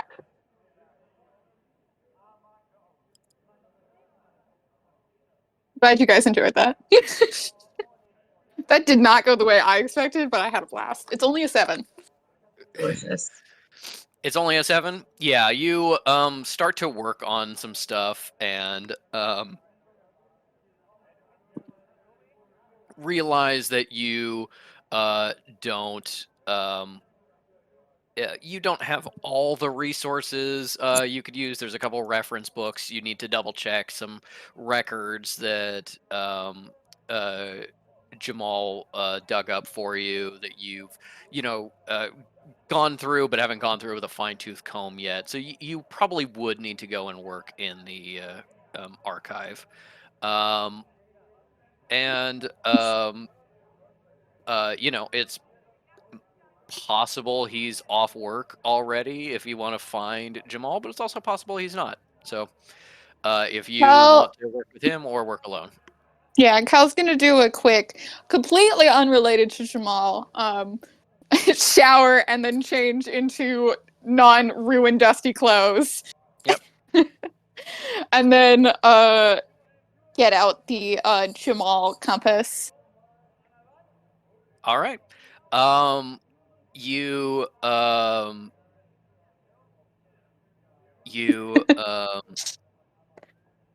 go through the sanctuary after sort of drying yourself off. Metal is probably in her room. Would you have swung by Metal's room to be like, dry me, or would you have just done it by towel? I think she would have done it by towel, though. If the light is on in Metal's room, she probably would knock. I think the light's definitely on.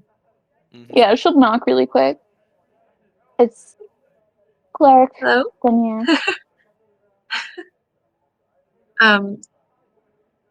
Metal like lets her in. You gotten the cat back yet?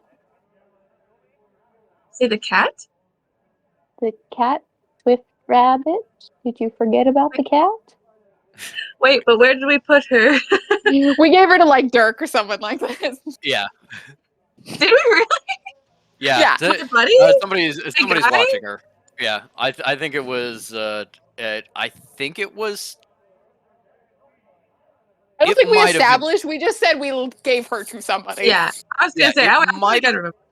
It might have been Dirk. It might have also been Claire. It might have been Jesse's wife. I don't Valid. remember. That's valid. No, but I was gonna check on her in the morning, so wherever she All right. is. I would have just been nice to see her, but I will see her tomorrow. I will be going to the archives. I know you asked me to keep you informed of the work I So will be late? doing. So You're not Yes. gonna rest? no, I slept in the Oh. ruins. Oh. Why would I sleep? I slept yesterday. Metal's like Ridiculous. well, Sleep is I like mean, showering. You do it every other day. I'm gonna make a call really quick about like the sensitive thing. Mhm. But if you need any help, I can hang out there with you. That's good about the sensitive. I'm glad you're doing that. I don't need. I mean, help could. I just I can it just would be hang nice out if if you you were want to hang there. out. Yes, yes, that would be nice. Okay. Just. Yep. Thank you. All right. Okay. I'll see you in a moment. Okay. Can Metal do it? Well, actually, no. She's not gonna do it insight because I think she's very. She's got like You her. can save you that know, insight for when you clock the two of them together. Yeah, it's like the phone is out, the number is dialed, but she's not pressing call. So it's the anxiety of like, yeah. She'll check later. But yes. All right. Then you head out. You start following your Jamal map, and it starts like you keep feeling like you're about to run into him, and then it keeps not being there, and you realize that he is also probably moving at the same time that you are. But you do eventually find him um, coming out of the agent's office after speaking to Agent Hedge, Being a who spy. Agent Hedge, who is in there, and he's carrying a stack of paperwork. He's like, "Oh, uh, hello, Denier." Hello. Good. I believe I told you cleric was. It doesn't matter. Hi. Hello. Greetings. I will be going to the archives. Are you done for the night? I was gonna do a little bit more work. Do you want me to join you? I actually just found some new records to go through. Excellent. I will have Metal Vaunt join us as well. More pairs of eyes. Yeah, of course. I like metal. Let's go. As you walk over to the archives, he's like, oh, by the way, I found an address for that church in Omaha, and I got a phone Mm-hmm. number for them, and Mm-hmm. then like a general phone number, and then like a personal phone number for the woman that's in Mm-hmm. charge of it. You wanted me to track that down, like Mm-hmm. gives that information to you. Um, Thank you. um, I also found something a little I guess unsettling. Um Mm. you're like in the archive at this point, settling down, getting books all sorted. And he kind of like lowers his voice a little bit and he's like, "Do you remember when we were talking about the Temple of the Hollow Graves, and I found Right. references to the Massacre of the Hollow Graves? Yes. I don't know if these records were intended to be at a higher classification rating or why, but I think I put together what that was, and it's concerning. Do tell. Okay, so wait, no, not these. I gotta digs in his like little messenger bag, pulls out a bunch of other paperwork and a couple of photos too, and he he comes out and kind of straightens his stuff, and he goes, so the the Temple of the Hollow Graves was a fairly important temple, one of the big ones. Um, it was run by an abbot lectern, but the records I found said it wasn't a particularly effective abbot. It seems like most of the day to day, one of the big sort of important clerics in the temple was um, a cleric Angelus, I believe, here, and these records I found uh, uh, hint that the sanctuary was a little bit concerned about cleric Angelus. They noticed some sort Yes. of unusual behavior, strange I've meetings. She I've seemed been to hearing of her as well. Yeah, she seemed to come out here to the sanctuary quite a lot, mostly on business of the temple. But it seems like, at least from the agent records here, that there was some suspicion she might have been eh, doing something untoward, perhaps. I don't know. It was sort of late in the war. It doesn't say that they suspect she was an enemy of the other side, and that's kind of the most logical conclusion. But I don't know what she would have been doing to rate this suspicion. I don't have access to these records. Hmm. But they were keeping an eye on her, and the Temple of the Hollow Graves just went like silent. Hmm. No in and out. Um, Nobody had seen them for a while, and because there were sanctuary agents keeping an eye on her, they noticed. And what with the war going on, there was not a ton of time for it, but eventually sanctuary was able to dispatch a team, and they found the temple. Ooh, this it's a little gruesome, Denier. I'm I've sorry. got a strong stomach. Okay, well, I can read it if you don't. you can see that it's kind of like he has notes, but this is like pulled together from a Yeah. bunch of other places. But he does spin around and slide the photos over to you, and you see. Give me actually an investigation check to see the amount of detail you can get out of these photos. No, awesome. It's just a 10. Okay. With a 10, it's Guys, just it really does, Ellie. She can't see. yeah. It's just it's genuinely like, let me take a look at that. All right. Um When she has to read and she wants to focus so she's not fucking like Pooh Bear squinting, she does take her veil off. but she only does that in her room where nobody can see Yeah. her. Um the photos are just body parts, not even bodies. There's meat and blood, fragments of bone and viscera. Even with a 10, even you as an expert can't really tell like how many bodies this came from. It's so scattered. They And gave a you. Sorry, go ahead.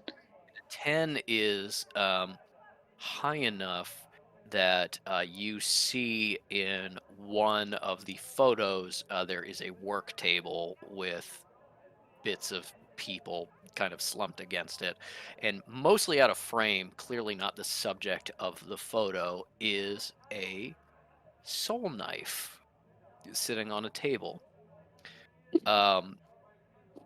And Jamal says they found the temple completely sealed, every entrance, every exit, and here's the crazy thing: sealed from the inside. They had to break the door in order to get past. It seemed like whatever happened, it was just all internal, and um, this is what they found: just all the bodies, and nobody could tell kind of how many there were, and if it was everybody or sorry, excuse me. Sorry. Yeah. Cal very tentatively is like does not reach out to touch his wrist, but he's like "Duh?" It's like very much they're the there, equivalent like of there, don't be yeah, cry. they're there, but like to the air, like a foot away Exactly. from him. Um, um, yes, you understand now why all the necromancers you were finding from the yes, that's it exactly, Ellie. Um, um, why all of the necromancers from the Temple of the Hollow Graves are assumed dead. Um, because there was no way to identify if it was everybody or who the bodies belonged to or what have you, just that there was an amount of bodies that seemed roughly equivalent to the amount of necromancers that were there, which also in kind of kind of the opposite issue brings you back to Angelus, because it's the ravings of someone who's not entirely together. But Grand Mage Crown said Angelus was dead when he confused you with her. And as far as you know, this is the last time anybody saw her. And it's only presumed dead. Yeah. Cal is going to sweep up the images and like probably like stick them in a folder, and she's going to be like, this was non-security clearance. This was available for you? Up to the security clearance that we had access to. Most of this was in the elders' sort of personal records, and I combined it with a little bit of the agents' records we have access to, Yes. as well as a few here and there of our records here.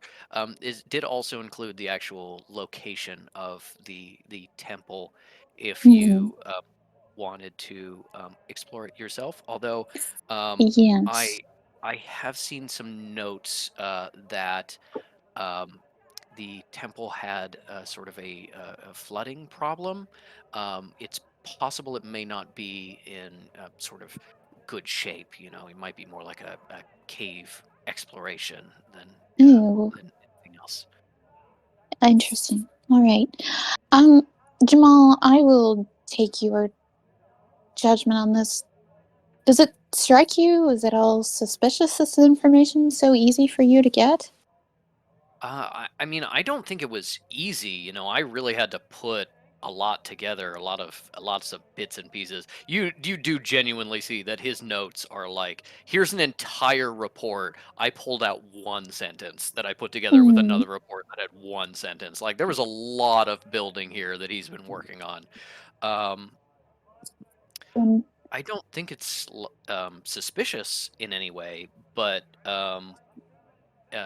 it's possible that it it's possible that these were intended to be at a higher security classification, and that's why we couldn't find any just reports about it. Or it's possible that the detail in them were too slight. I don't know how the council administration decides to sort of classify their higher tier materials. Well, I'll trust your judgment on it. Thank you for the hard work you did. It's appreciated. Oh, you're welcome. So we had some other papers to go through, and here's the notes on the massacre thing, and along with the photos, he just slides you out kind of like a bullet point printout that's very like basic, reminding you of the facts about it for your own notes. And yeah, two of you get to work fairly think soon. Metal shows up when Max's computer is working again. Yeah. And I think we'll also jump slightly back in time to Metal's call when Mads has her computer working again. Yeah.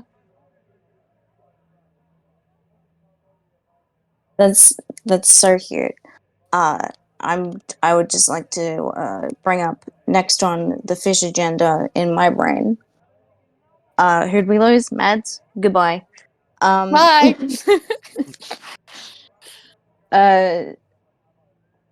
If Isle falls asleep and Fish thinks they can get away with it, they'd sneak up and out to meet Kitsune, get info on Kitsune before meeting him, the criminal record that they never bothered actually looking at.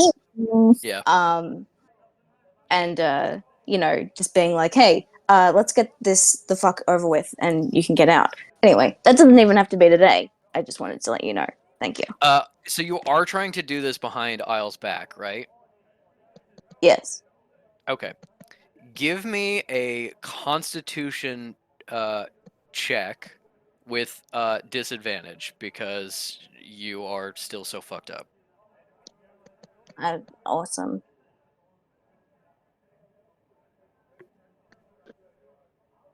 That's really great. That's those.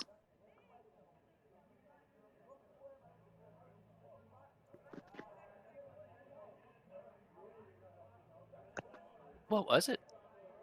I haven't rolled yet. I was just looking at it. Okay, disadvantage. That's 6. Yep. Okay. Isle got a 12. She is absolutely like keeping an eye on you and like not like suspicious that you're gonna sneak out, but definitely just like making sure you're okay, kind of worried. With that, you absolutely like try to stay awake longer than her and find yourself starting to knock out when she's still like paying attention to you. So you're not going to be able to sneak out when she falls asleep unless you wake up in like the middle of the night or something. But you can just be like, "Oh, I forgot something. I need to go get something." But she's not asleep. Okay. Techno, wake me up when she's asleep, please. You got it. Is this like a mission, like for Oh, detectives? it's a secret mission, and you are going to be very helpful in it, in the part of looking at Isle. Because we like to look at Isle, don't we? I do. I love to look at Isle. Yes. So you tell me Hey, when can I she's tell you a asleep. secret? Yeah. When Isle is asleep and she's on the ground, every once in a while I can find little like bits of food in her hair. Just like little crumbs, and they're tasty. And you clean that out for her, don't you? Yeah? Yeah. Good boy. Yeah. Good Remember boy. remember last week when I woke up and was like, "Why is this spot on my hair all wet?" That was me. You know what? I A had piece- my suspicions. She had a piece of pizza stuck in there. Ah, Just one mouthful, but it took a while to get out. you know, you're so good. You do such a good job at your job. Yeah. Thanks, Dad. And I will wake you up quietly once Isle is asleep, okay? Yeah, good boy. That'd be great. As I was saying it, I was also thinking of the Midnight Barber. That wasn't an intentional reference, but I was like, yeah, kinda.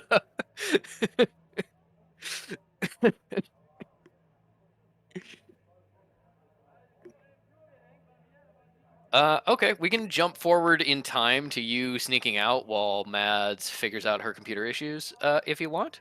Mads, how you doing for computer issues? We can I see think you. I'm okay now. I think I'm no, okay now.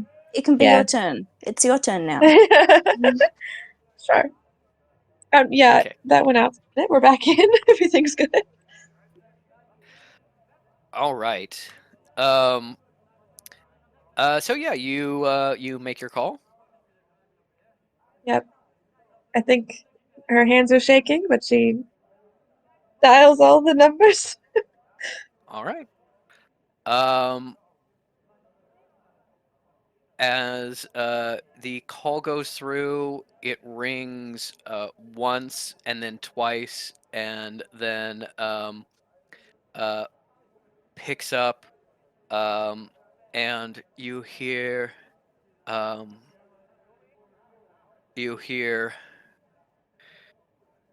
sensitive Odell, master of the mystic arts, speaking. How can I help you today? Oh, hello.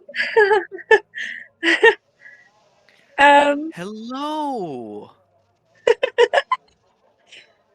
Were you calling to delve into the mysteries of the sacred stars? Oh my.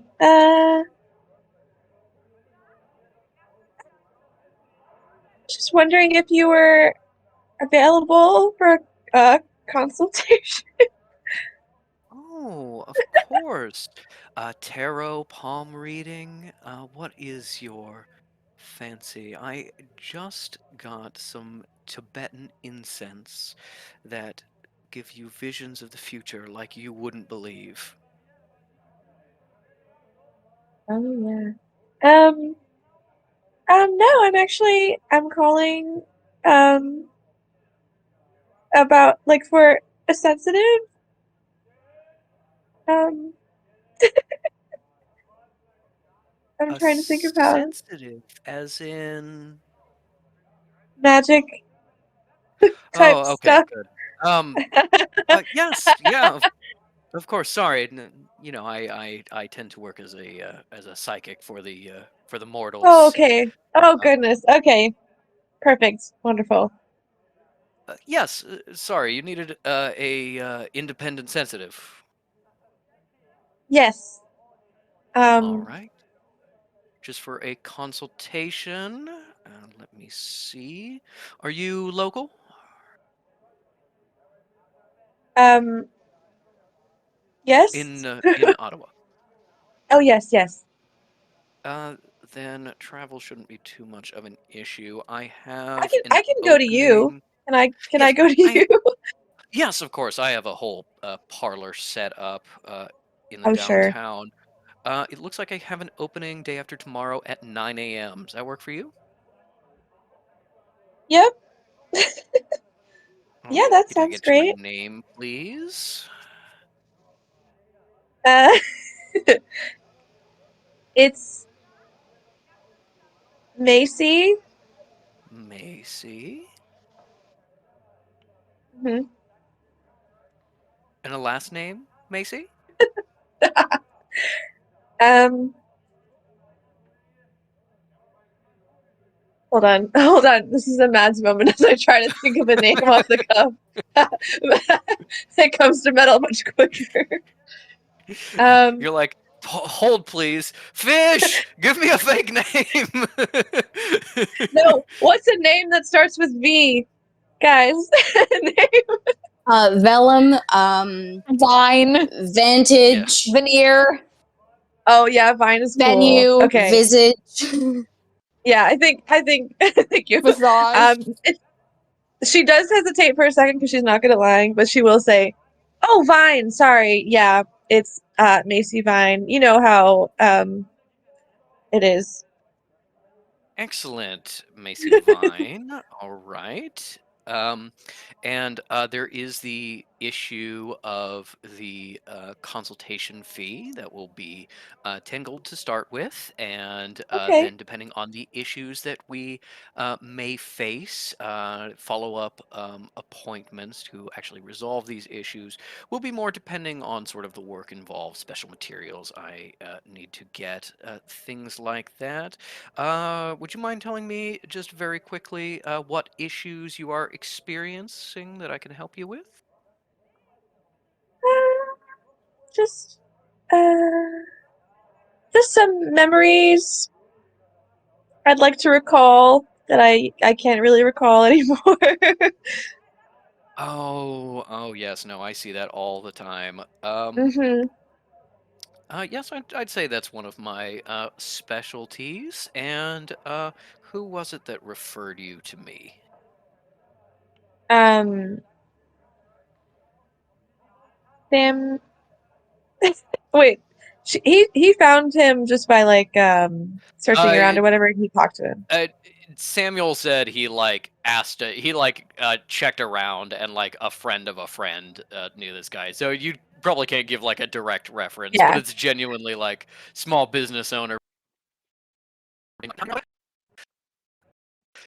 Yeah, she's gonna be like, oh, like a friend of a friend of a friend. I can't quite remember, but um, yeah, I just came across your information. All right. I'm Divine. I see you. day. Yeah. Amanda, Yes, I'll be there. I will see you then. Patrick, you're a little crazy for me. Okay. I think Is it just my I think computer? uh, Oh yeah, Moody, you big too. Oh Um, no. be back. Okay. I passed it on to them. This is my fault.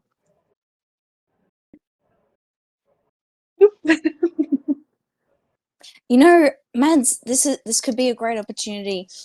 We can make Marcy Vaunt non-canon and retcon it so that in the future, the one-shot name that she uses for when it's like, oh yeah, we're here to identify the dead body of Peter, Be heard. that Yeah. that she uses it. Okay. I feel like, wouldn't it be funny if she just used like the same fake name every single time? I love It would Fish be. having a different name, but I think it's cute that Metal would be like, "Oh yeah, my secret identity, Yeah, Marcy." guys, I came up with a fake name like last week. Okay, Patrick, we're retconning it, so it was never Marcy Vaunt, it was Macy Vine in the one shot. Metal only uses one fake name. That way she That's only has to cute. remember one. Yes, we are Exactly. genuinely experiencing half of our state underwater right now. That it's possible it's Oh affecting my the Wi-Fi. gosh. When I tried to reconnect, it was really bad. So there I've does seem to be a problem with our network. I'm switching Uh-oh. to my phone just so I can rely on data if it gets too bad. Okay. Yeah, for people that didn't know, California is experiencing like the worst rainstorm it's had in I think like 15 years. Oh my gosh. It has already rained more in LA since day before yesterday than it typically does in a year. Oh Um, my gosh. so yeah, everything's kind of flooded.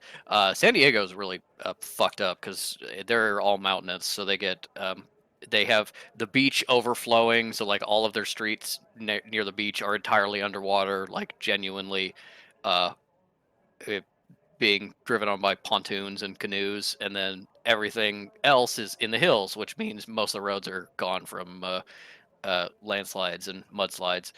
Oh my Yeah, gosh. we're pretty fine here, other than it's being fairly wet and some places are flooding. But yeah, it's very a very wet place right now, and it's possible Uh, it's affecting the network in various ways. what scene are we doing next? Well, I want to make sure that because I missed some things while I was gone, and I wanted to make sure Metal got everything. The call it just said, said I'll see you day after tomorrow, 9 o'clock. Bring the money. Oh, did they say how much it was? It was 10 gold for the And consult. gold. Probably bring Okay, more if to try and get it like solved then and there if you want. noted. Um, yes, and I think Metal would just say, "Okay, thank you very much. I will see you day after tomorrow at 9." And she's in her little planner. I know. Yeah, and Secret meeting. secret meeting. Yes. Like, take our new teleporter friend Yeah. to a separate Potentially. location and then walk. Um, But yeah,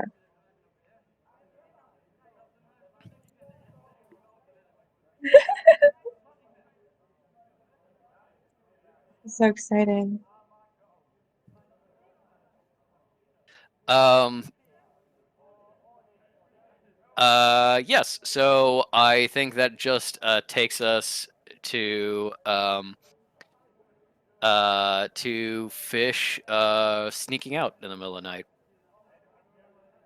Um, Does Isle fall asleep at all? Isle does fall asleep. Yeah. I'll definitely wait. I'll wait until you fall asleep and then passes out. And you hear a little mental nudge and a slight seal slap. Dad, Dad, Dad, Mm, Dad, Dad, mm. Dad, Yeah. Dad. Hi. Shh. Yeah. What time is it? Isle is asleep. It Mm-hmm. is, um, He looks around and he looks at the clock on the wall and he goes, Fish hasn't taught him how to read a clock. "Yeah." So- He just kind of goes, it's the big hand moved to the like right flipper side. Um, okay, I got you. I got you. yeah, it's like 2 in the morning. Yep. um, Thanks, pal. um, and yeah, Isle is asleep. Give me a stealth check to try to get out of here. I'm gonna say Kekino gives you advantage, being tangled up in sheets and trying to get around Isle, who is on the floor, like between you and the door. It poses disadvantage, so it's a flat roll. Yep. I'm fine with that.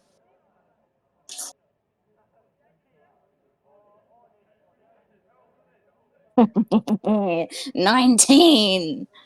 Fish gets That out of there. that definitely does it. You manage to sneak around and get to the outside. The sanctuary at this time of night is almost silent. There are definitely some people still up and working, but it is the quiet time. Mhm. So you manage to sneak through the halls to Oh, well, the. hold on. Before leaving the room, Fish gives Kakano a kiss on Oh, the okay. forehead. Not coming with No, he's not. He's watching Isle. you? Okay.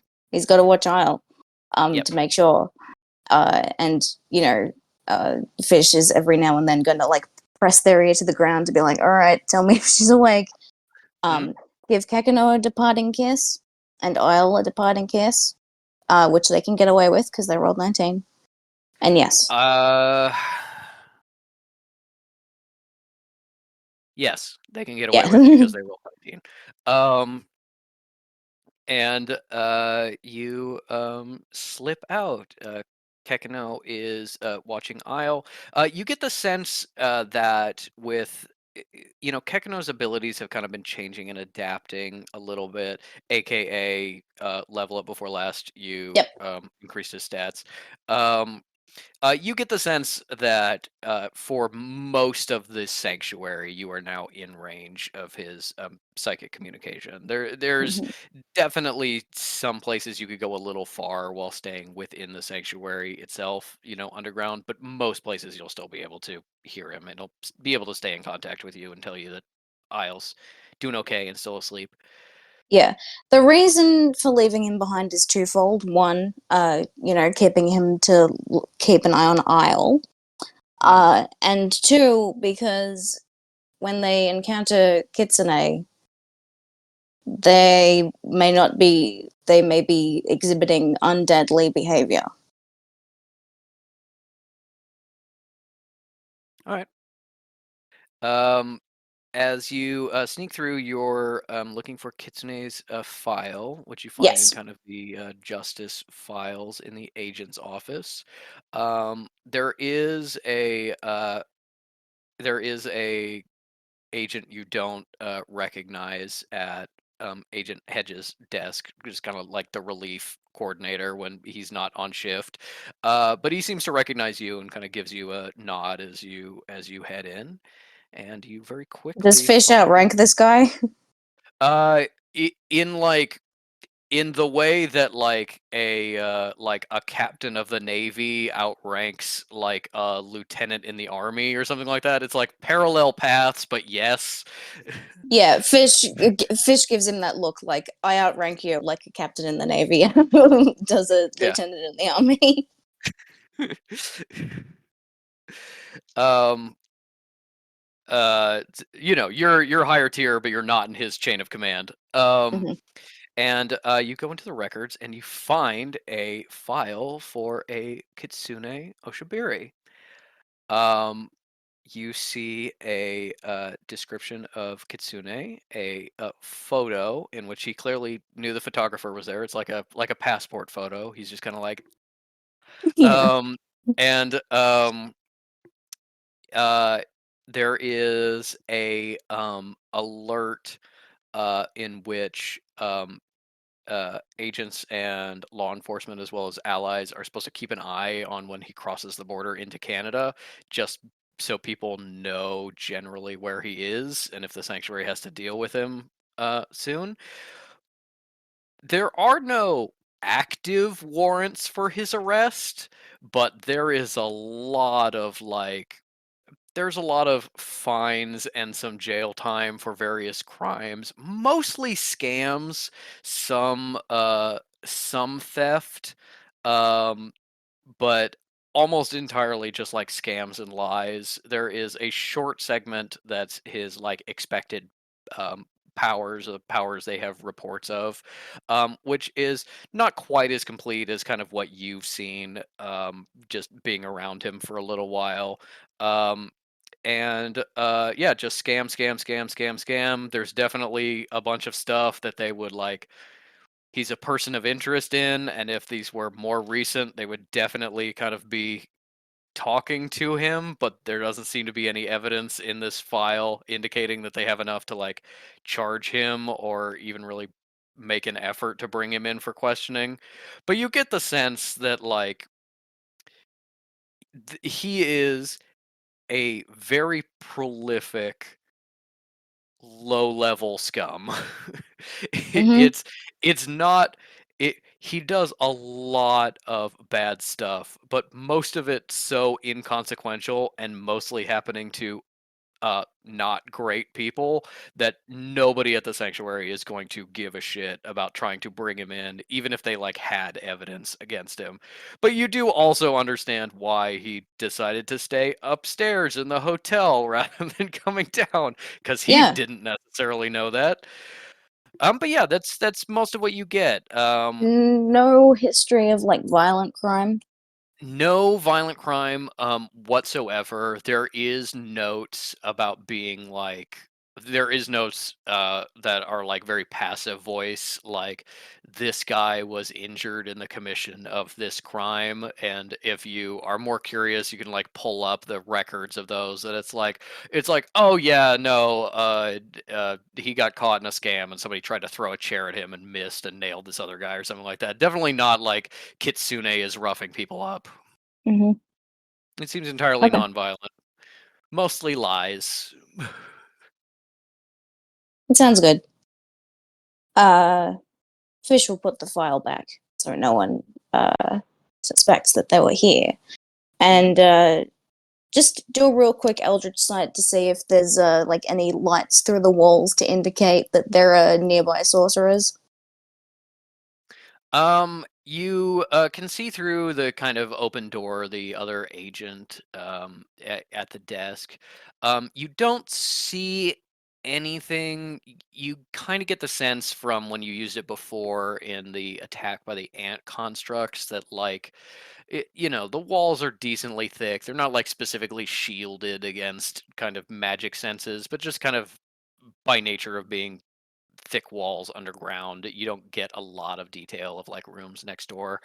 Um, but you've also been in here before, and you can tell that the agent's office and this kind of like file room and stuff are somewhat isolated from the rest of the sanctuary. There's no like adjoining offices that like share a wall with it or something like that. There's a little bit of distance just for extra security. Um, you have to the outside door for the agents is locked, and you have to use your hand code to swipe in essentially. So you don't really see anyone else around except this one guy. You don't see Cool. anything kind of out of the ordinary, just normal like lights, uh, light magic, essentially electrical cables, but for magic going through the walls and stuff like that. Nothing out of the ordinary or suspicious. Okay. Mads, did Metal hand out the money, or has she not done that yet? Um, It's okay to Usually say probably- no. It makes sense if it's no. I'm just Yeah, asking to be sure. I think it's pretty safe to assume it was no. Yeah, cool. 'cause, everyone's scuttled away, so Okay, in the fine. morning. Just checking. Just checking. So Fish is penniless. Still, they're gonna go on up through the lobby. That is to say,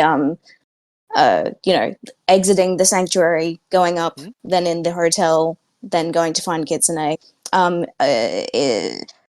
Stealth isn't so much a priority as it is just like looking like they're supposed to be doing what they're doing. Yeah. So I if I think Tops, I think stealth is like how much people don't pay attention to you, which can be sneaking, but can also be just like convincing people you belong there. yeah, Yeah. So I think uh Pops is probably at his desk because he doesn't sleep that much, and just sort of like gives you a small smile as you leave, but otherwise doesn't pay attention to you. It doesn't seem like he thought it was suspicious or anything. yep. And you head up. Give me an investigation check for once you reach the hotel. Mm, that's terrible. 7. With a 7. Okay. You get out of the elevator. You get out of the elevator up in the hotel, head through the secret door into the hotel proper, and then you go, oh, right, it's like 2 in the morning. Nobody's working here right now. So you just kind of go behind the reception desk and start moving papers and opening books and stuff. You do find it with a 7. It just kind of takes a while. You find out, like, oh, okay. 2 rooms are occupied. Which of these 2 rooms? Okay, one is the room Samuel Lee is staying in right now, so you can keep an eye on the hotel. The other is Kitsune, which Sam wrote down. Okay, I go up to the 2nd floor, down at the end of the hall. Okay, yep, that looks like it. All right. Hold on, I have a GIF for this.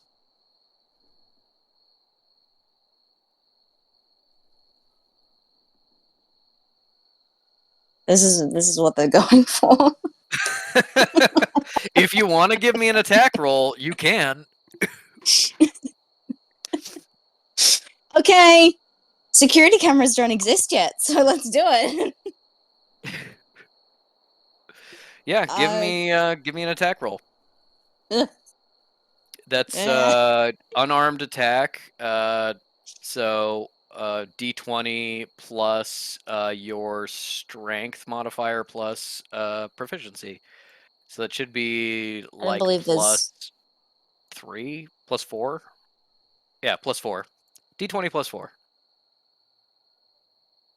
yes, yes. That's another 7. All right. Uh, uh, Fish fucking winds up, ready to get that absolute fucking stomping boot in there, and just fully bam, and then overcorrects and like falls backwards, and the door absolutely did not open. Not bad enough to break an ankle, but yeah, definitely didn't budge. Oh, okay, fuck, that But didn't you hear work. from inside. You hear it from inside. Huh? What? Hello? Just take it in stride as best they can. If he was asleep, then it's fine. He doesn't know the extent of how Yeah. embarrassing this was. So He didn't witness you being uncool. yeah. So all right, Kit, it's me. You know who me is. Door cracks open just a little bit so he can see you, and he goes, "Oh, hey, yeah, Fish. What's up? How's it going? It's late."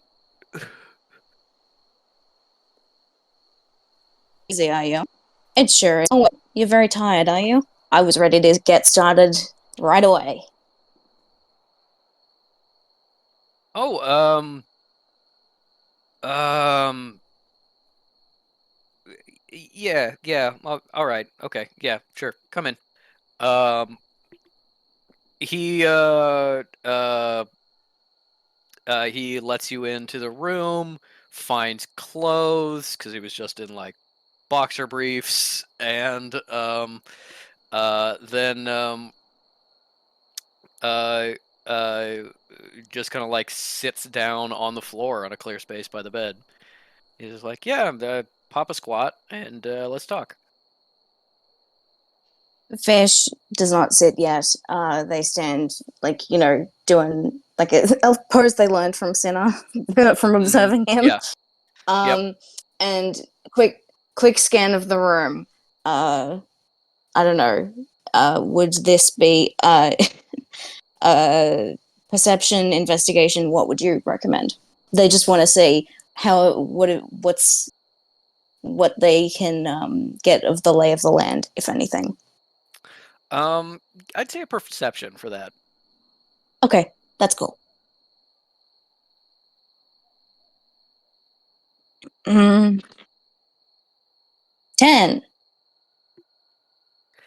With a 10, it's a hotel room, but for a decently nice higher end hotel.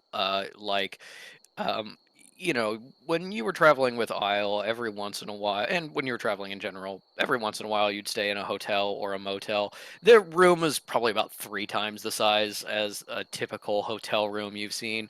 A big queen size bed, an armoire, a nice chair, a little lead off into the bathroom, and everything is very nice. Everything is uh, it, it fancy in a rather subtle way.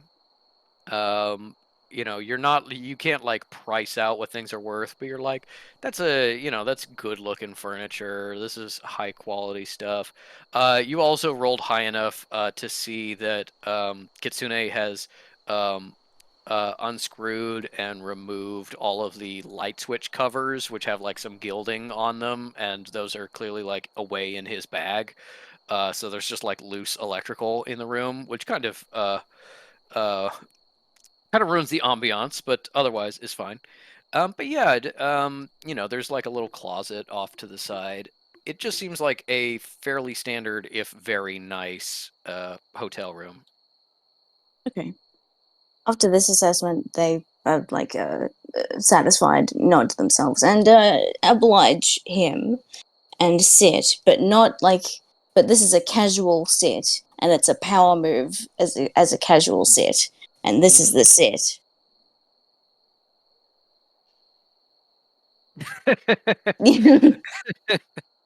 Did you find a scarf to pull that off?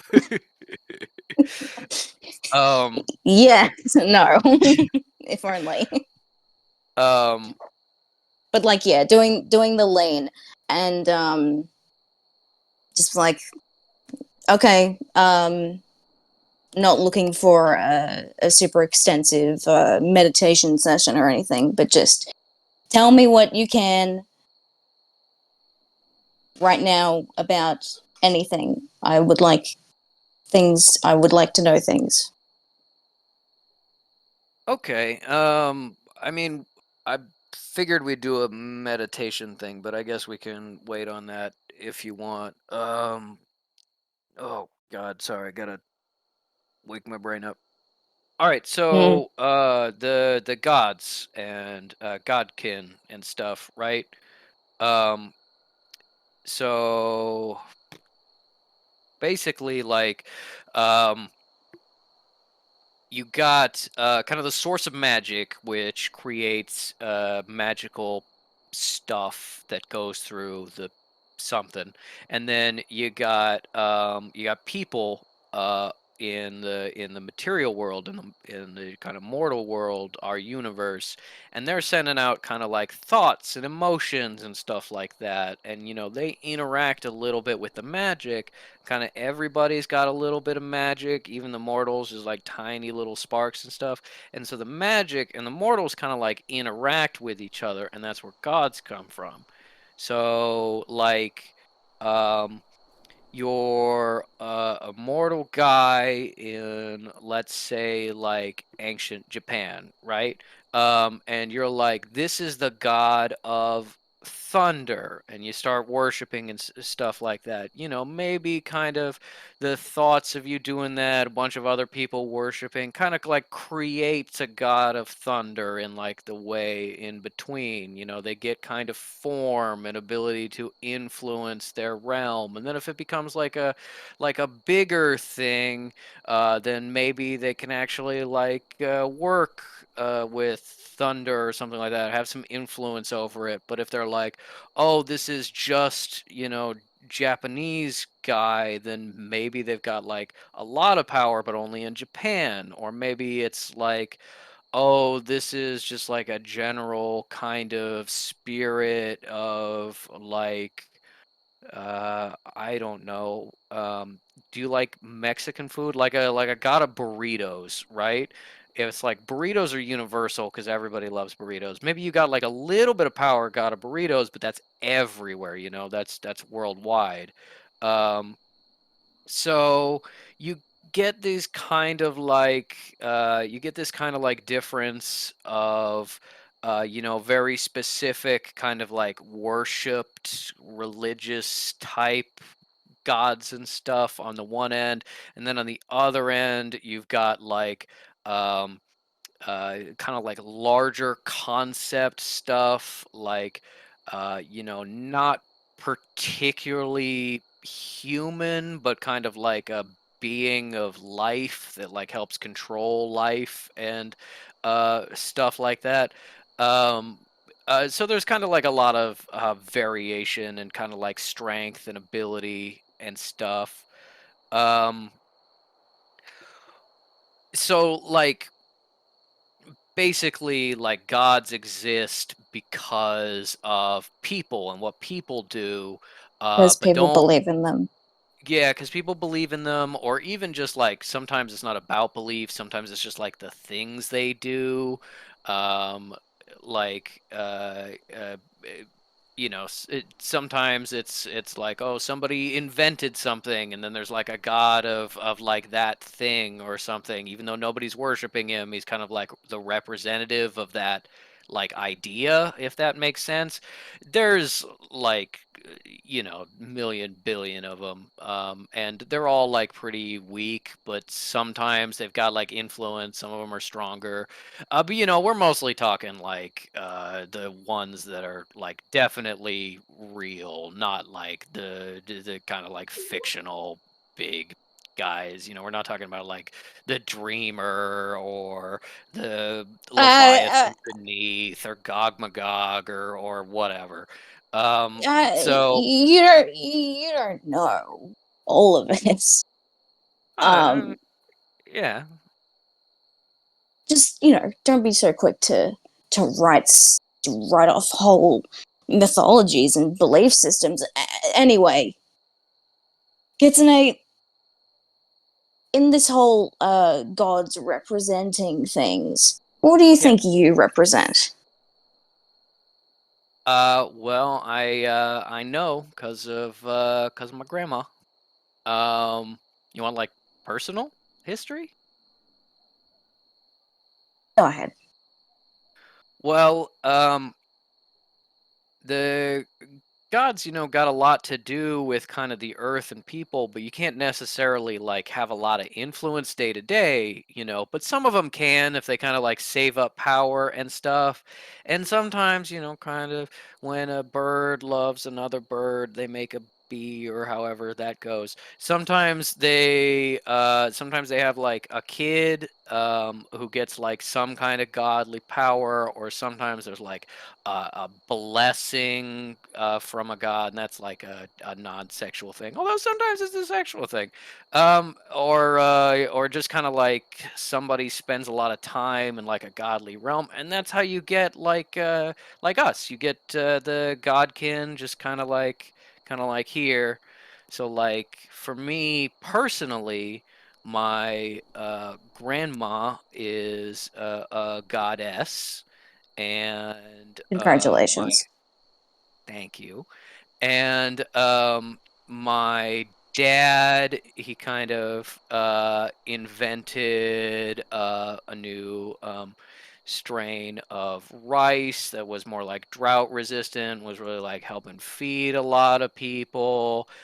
So the Inario Kami of rice was like, this is my chosen. And then my grandma, who was that god's sister, was like, not if I get him first. And she was kind of the goddess of like mischief and foxes and fucking around and stuff like that. So she got to my dad first, and she got to my grandpa first, I should say, and then came my dad, who had like some power, but it kind of skipped a generation, and then it came to me, and I'm like bingo bango boom, and he just like turns invisible and turns back, and he's like, Godkin. Huh. Right. That's really great. You must feel really connected to your culture.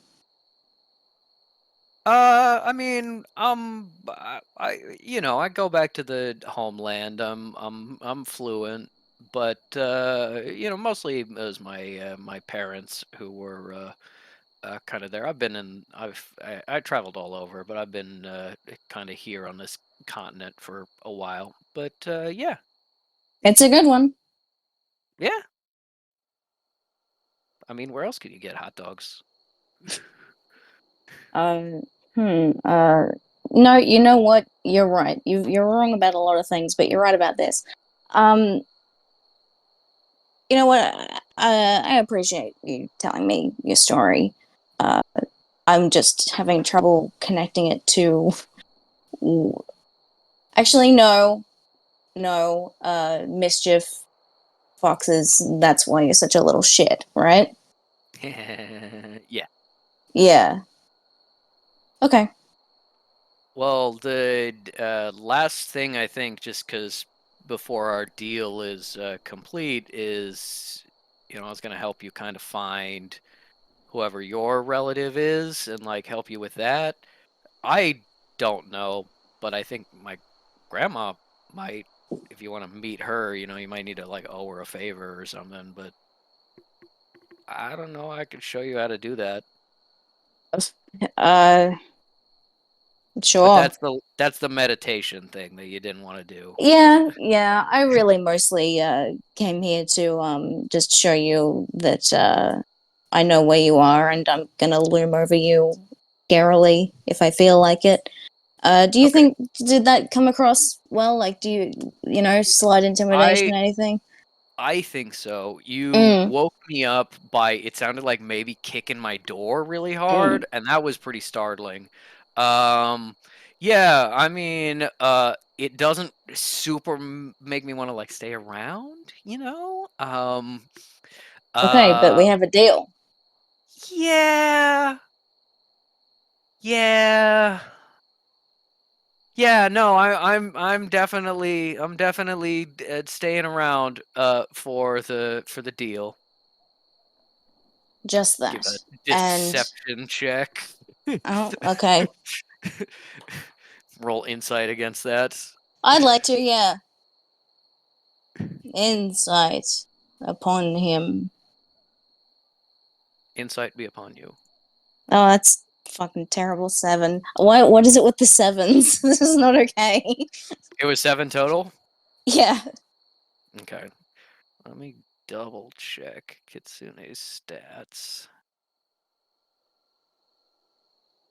+8 to deception? Yeah. Um uh you don't get the sense he's going to stay around forever. He's not necessarily going to give you a ton of time, but he's good for your word. He'll definitely stick around to help you with this thing.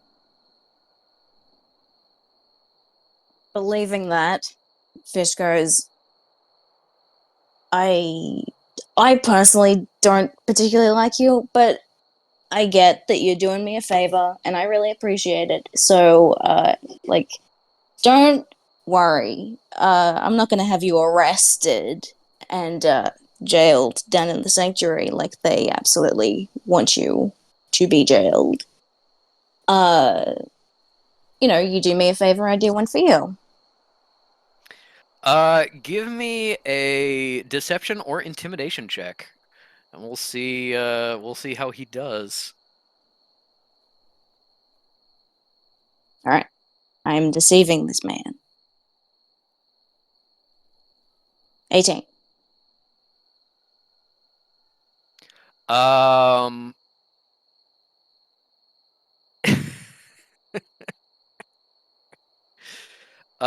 His deception is high. His insight is not.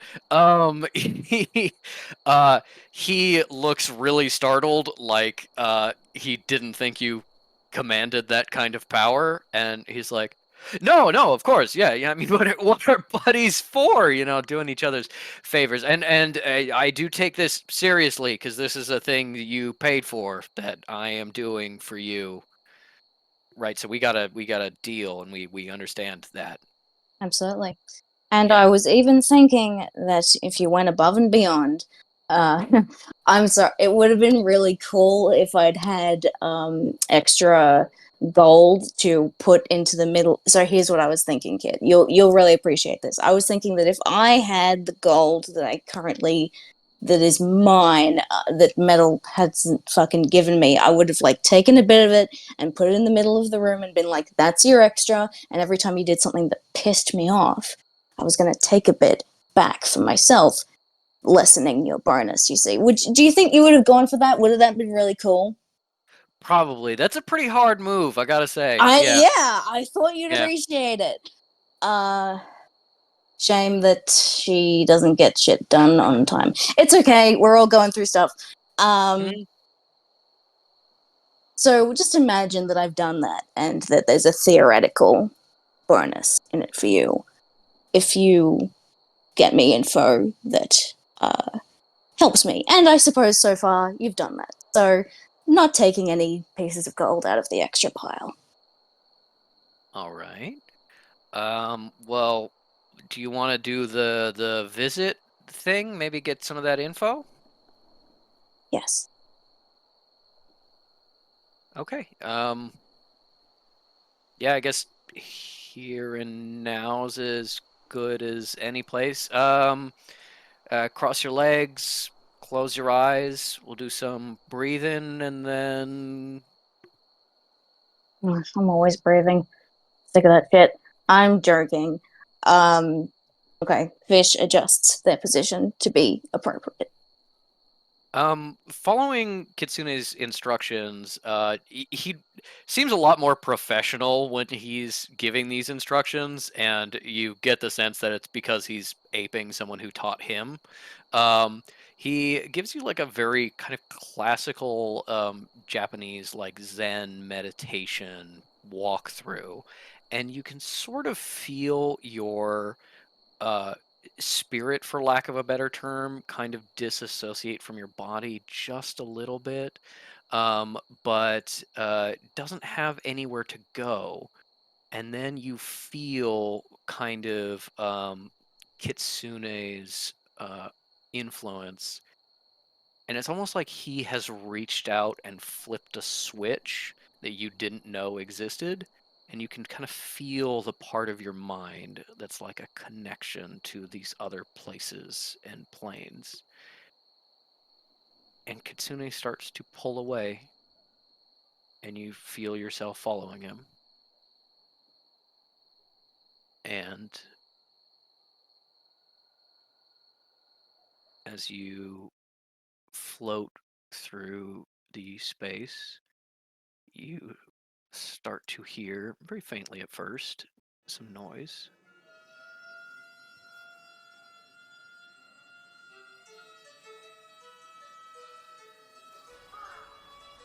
And you open your eyes and find yourself in facing a torii gate festooned with festoons with a white rope and ribbon, and a sign that says um, "Court of the Okami."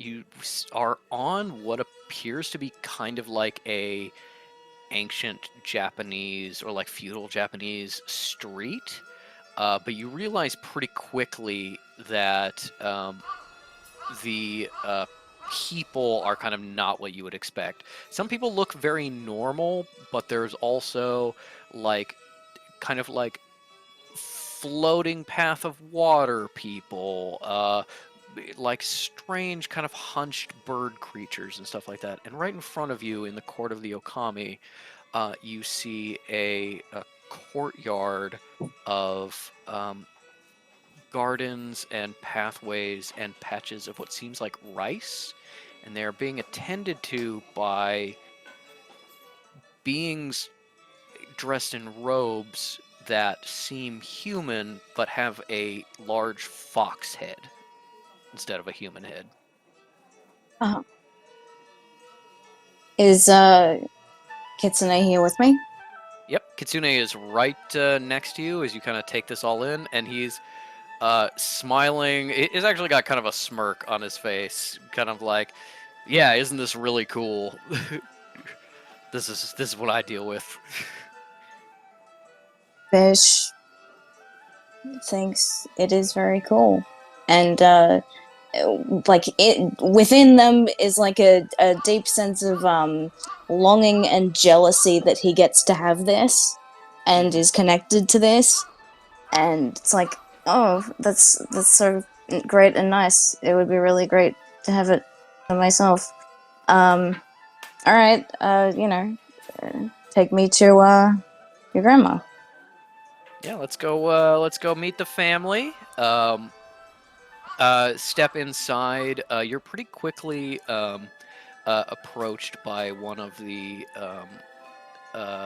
foxes, sweeping out the path with a little broom, who starts speaking to Kitsune in Japanese, and he responds in kind. But then he touches your shoulder, and you feel a little spark as you kind of join with this place, and you can understand what's being said. And Kitsune, through the power of this kind of connection and translation magic, sounding a lot more serious than he does back home, is just like, um, is the lady Sanban in at the moment? Can you tell her that her grandson would like to see her? And the fox replies, "Yes, the lady is in attendance." And bows and gestures towards one of the buildings. You see that around this courtyard um, is 5 like large, like it's hard to tell because you don't have like a history of Japanese architecture, but they look halfway between like a house or like a large manor or something and like a temple or a shrine or something like that. And you can see, now that it's translated for you, there is a large plaque on the front of each house that say 1, 2, 3, 4, 5. And as you are heading over, you also notice that the robes that the foxes are wearing, they have stitching on the collar that has one of those numbers for which of these gods they serve. Oh. So reasonable for Fish to have made the number connection there? Mhm. Okay. What number is your grandma? She is the 3rd sibling. The Inari Okami are a set of 5, um, with and divided between them, they have dominion over rice and sake, cultivation and foxes and mischief. Um, and my grandmother is third, sort of middle child. So, not really the agriculture thing, more of the foxes and mischief. Mm-hmm. I don't know Makes if they sense. I don't know if they chose at some point or kind of what that was, but yeah, and leads you up into the third house.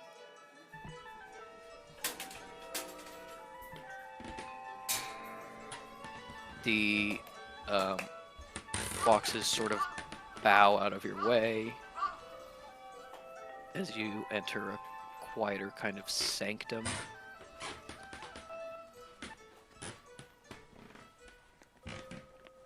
And you are led into what looks, for all intents and purposes, like a throne room. There are embroidered tapestries of foxes running through woods and pools, adorning the walls. A lot of red paint and gilt decorative work, and sitting on what seems to be just an honestly enormous mountain of pillows, like just absolutely swallowing the chair that it's on, sits a very um, a very elegant looking Japanese woman, but with a little glint of mischief in her eye. And you think, especially surrounded by the pillows and cushions, that she's fairly small and dainty. But as you get a little bit closer and you kind of your perspective shifts a little bit, you realize that she is built on a very kind of small and frail scale, but she's probably like 9 feet tall. She is a giant and kind of godly. Um, and as you approach, um, she kind of just like takes a drag from a long pipe and says, "Oh, always nice to see family. Welcome, grandson. And who is this you've brought me?"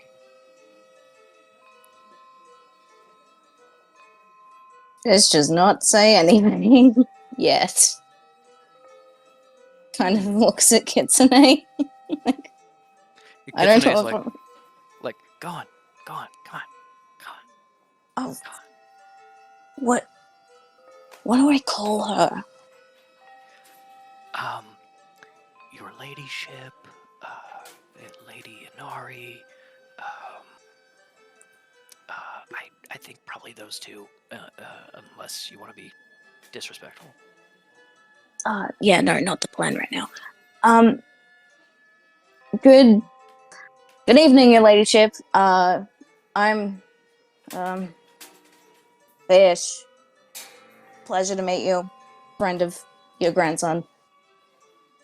Fish. She With kind a of leans G. forward. She kind of leans forward with attention, pulls the pipe out of her mouth, and blows like a stream of smoke that like envelops you for just a second, and then you go, Fish, or Jonas, or Jim, or.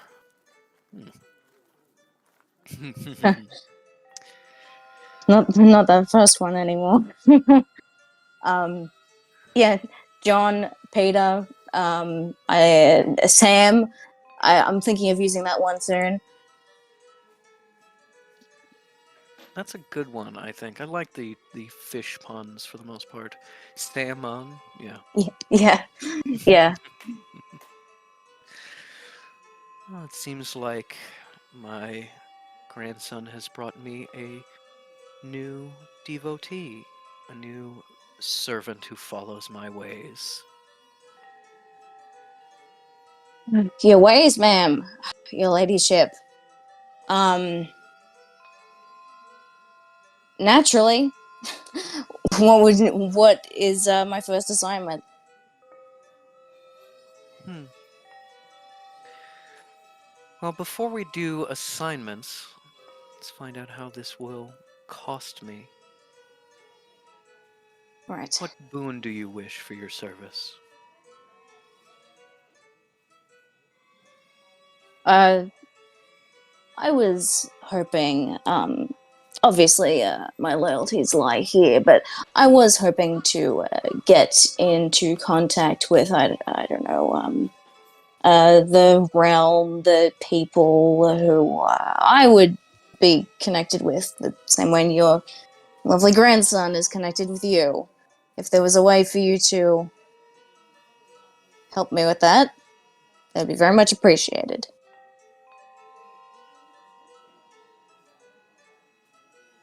Connected is such an interesting choice of words. I know the Atua you seek. And you recognize Atua as the Maori word for God. Yes, they do. And they perk up immediately and go, Really? Really? What? What? Easily? Is it obvious?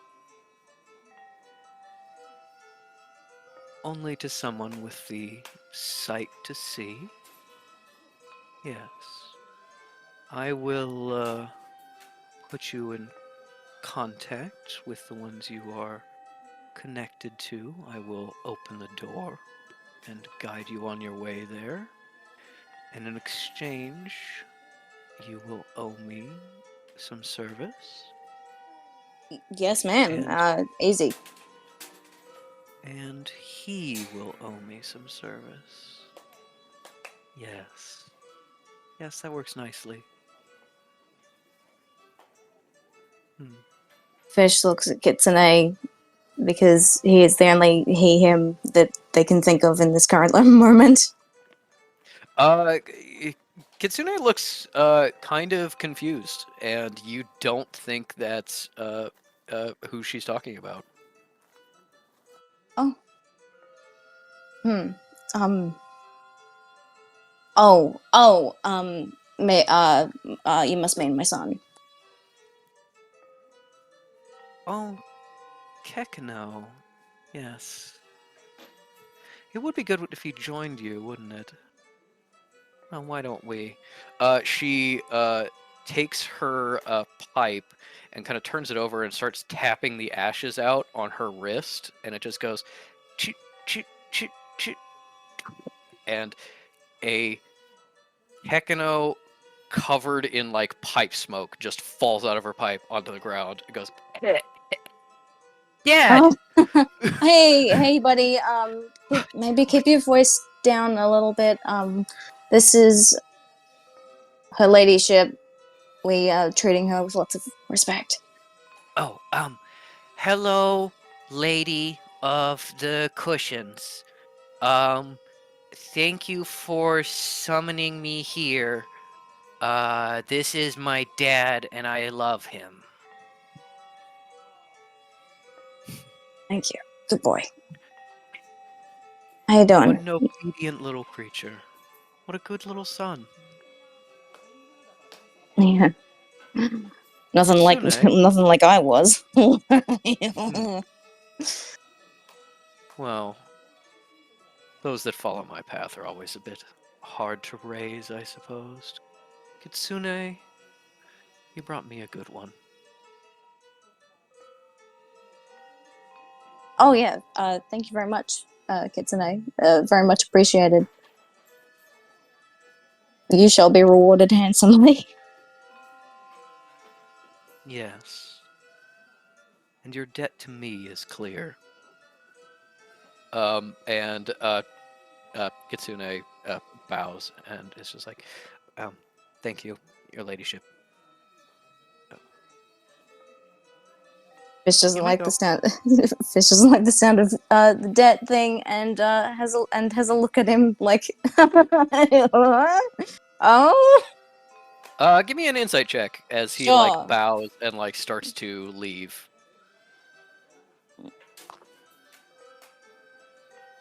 Awesome. 4. He just kind of looks like he wants to get out of there. It probably occurs to you that if you never come back from a spirit quest, he doesn't owe you shit and can escape with impunity. But yeah, it maybe there was some sort of prearrangement with him and his grandma. You don't get the sense that his grandma is a particularly warm person, so maybe there was some sort of debt incurred for Kitsune's power, or who knows. You just know that something has concluded between them, and after Kitsune is dismissed, he bows and starts walking backwards, and then leaves the room. You, Kekino, and the Lady Inari. A fox fully in fox form, not even remotely human, runs in from a side door, and as she waves her hand, it runs up to her throne and starts sort of yipping at her. Can I understand this through base speech? Yes. You get the sense of, first of all, when you use beast speech, when you pull on that power a little bit, Lady Inari's eyes immediately lock onto yours. She wasn't paying any attention to you, and as soon as you touched that part of your power, she went to you instantly, and so she notices and knows. But you hear the fox say, the way has been found, the permissions have been granted, the agreement is met. And That sounds very promising. She says, all right then. Come forward, little fish. Receive your boon. And she just sort of stretches out a hand for you to kiss it. But Fish she's just going fully, steps forward, goes down on one knee, is doing the whole oh yes, my lady. Kekino is trying to bow with you. That's mostly just him squishing himself as flat as possible on the ground. And as she brings her finger forward, you kiss it. She presses it against your head, and then you are gone.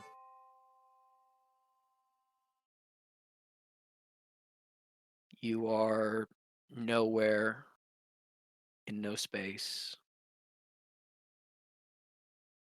And then very faintly, you hear the sound of drums. It drums from your vision.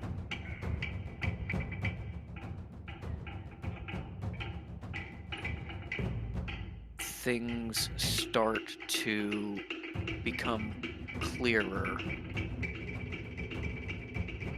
and you start to make out detail. You are in a place, some kind of village, a series of wooden buildings and houses around you, and one male figure, can't see details, but he is dancing and dancing to the drums, sweat flying off his body, and in flashes of motion you start to see more people there, and you get the sense that it's not alone, but that whether ghosts or visions or something else, you get the sense of not the two of you, but of hundreds of thousands crowded around for a party, for a celebration, for a funeral.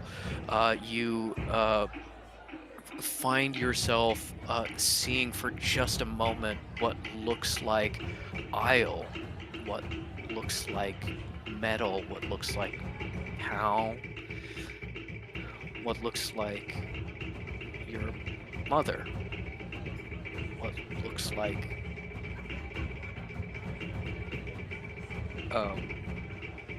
what looks like other people you have met in your life, other people you have connected to.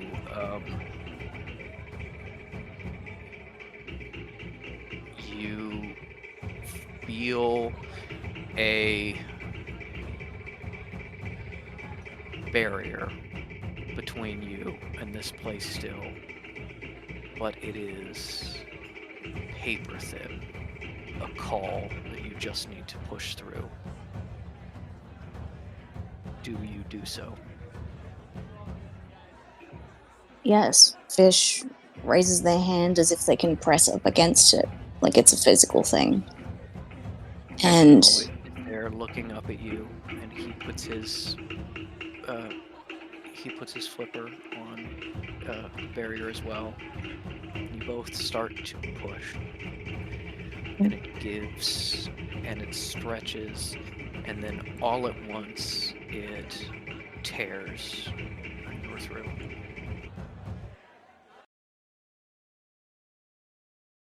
The drumming stops instantly, the figure stops dancing, and the ghosts disappear, although you still feel as if you're not alone, as if you are in fact crowded with people around you, people you can't see. And you look around and you find yourself in a village, a Maori village. And the male figure turns around, sweating, and you see a Maori man facing you with shock in his eyes. He has full moko tattoos for his entire face, into his shoulders, down into his chest, the symbol of a great man. No shirt, just a gleaming sweat of dancing, a skirt of colored fabric, and a medallion around his neck of greenstone, the exact shade as your eyes when you use your eldritch sight. And he looks at you for just a moment,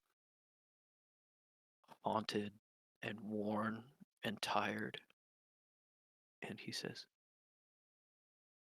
"Fish."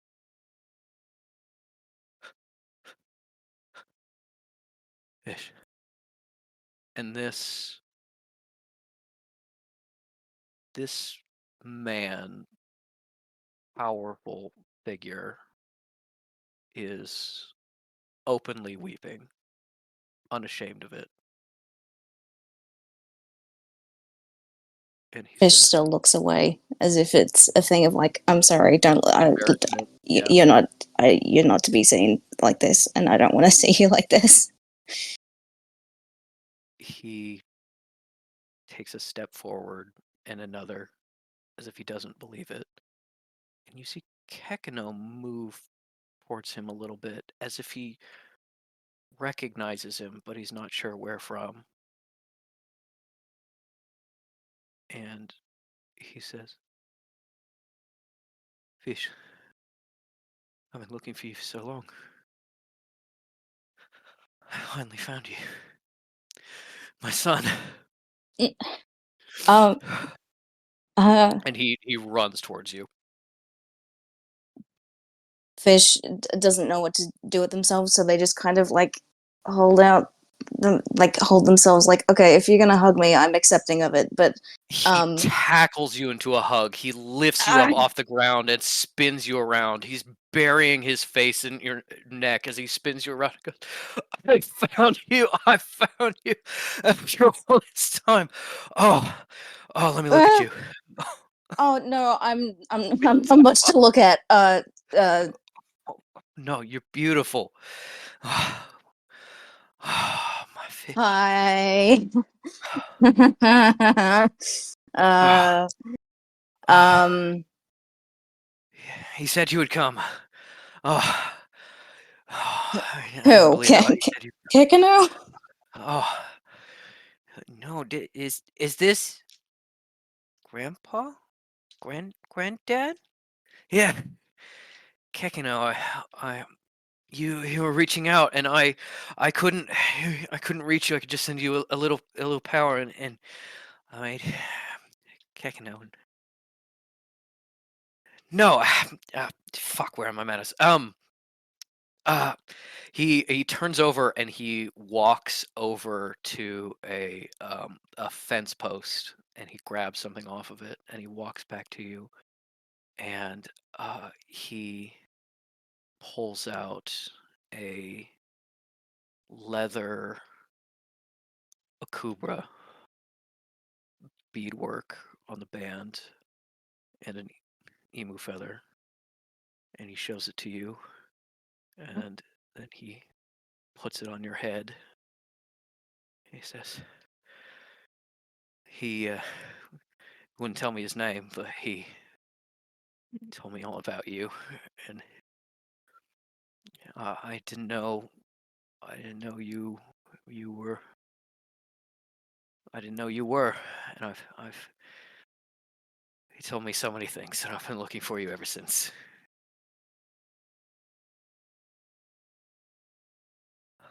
It's very nice to meet you, Dad. I'm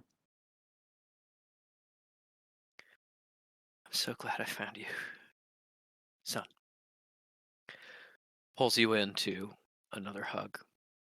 And Fish returns this one. And that is, I think, where we're going to end today's session.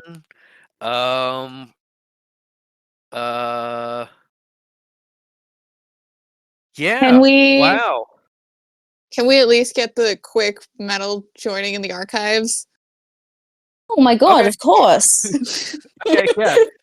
No, I just Metal don't want joined- to forget because I want Metal to be able to be like, Yeah. Metal joined you in the archives. You were hanging out, working together. Are you okay with parallel that, play. man? I think it would be better if we do it next time because I feel quite Okay. sick and I want it to Oh, be why fun do and you- cool. You just feel sick? What happened? I'm just getting ill throughout this day, so You have I've work been tomorrow? yeah. You Oh, gonna but- text your boss and say that you're not coming tomorrow? We're gonna see how I feel in the morning. I think Okay. I genuinely just need to sleep, but Okay. let's jot this Overwork down does to come make back you to sick. it. Overwork Mm. does make you sick, so Yeah, yeah, I know. going tomorrow may not be a good idea. Just I saying. know. All right, folks, that yeah. concludes this episode. Let me get Craig out of here, and we can chat if you want. Okay, but on record, I'm saying, Patrick, you're brilliant and wonderful and very Yeah, good what at the this. hell? That You, was, I that appreciate was this. wild. I've been sitting on this plot since you first made your character.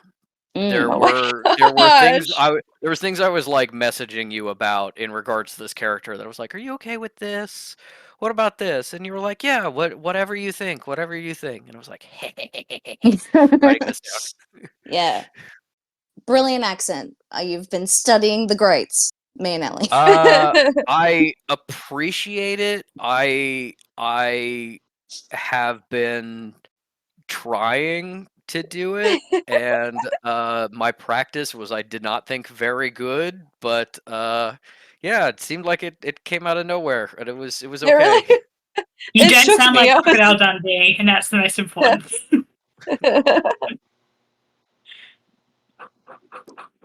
All right.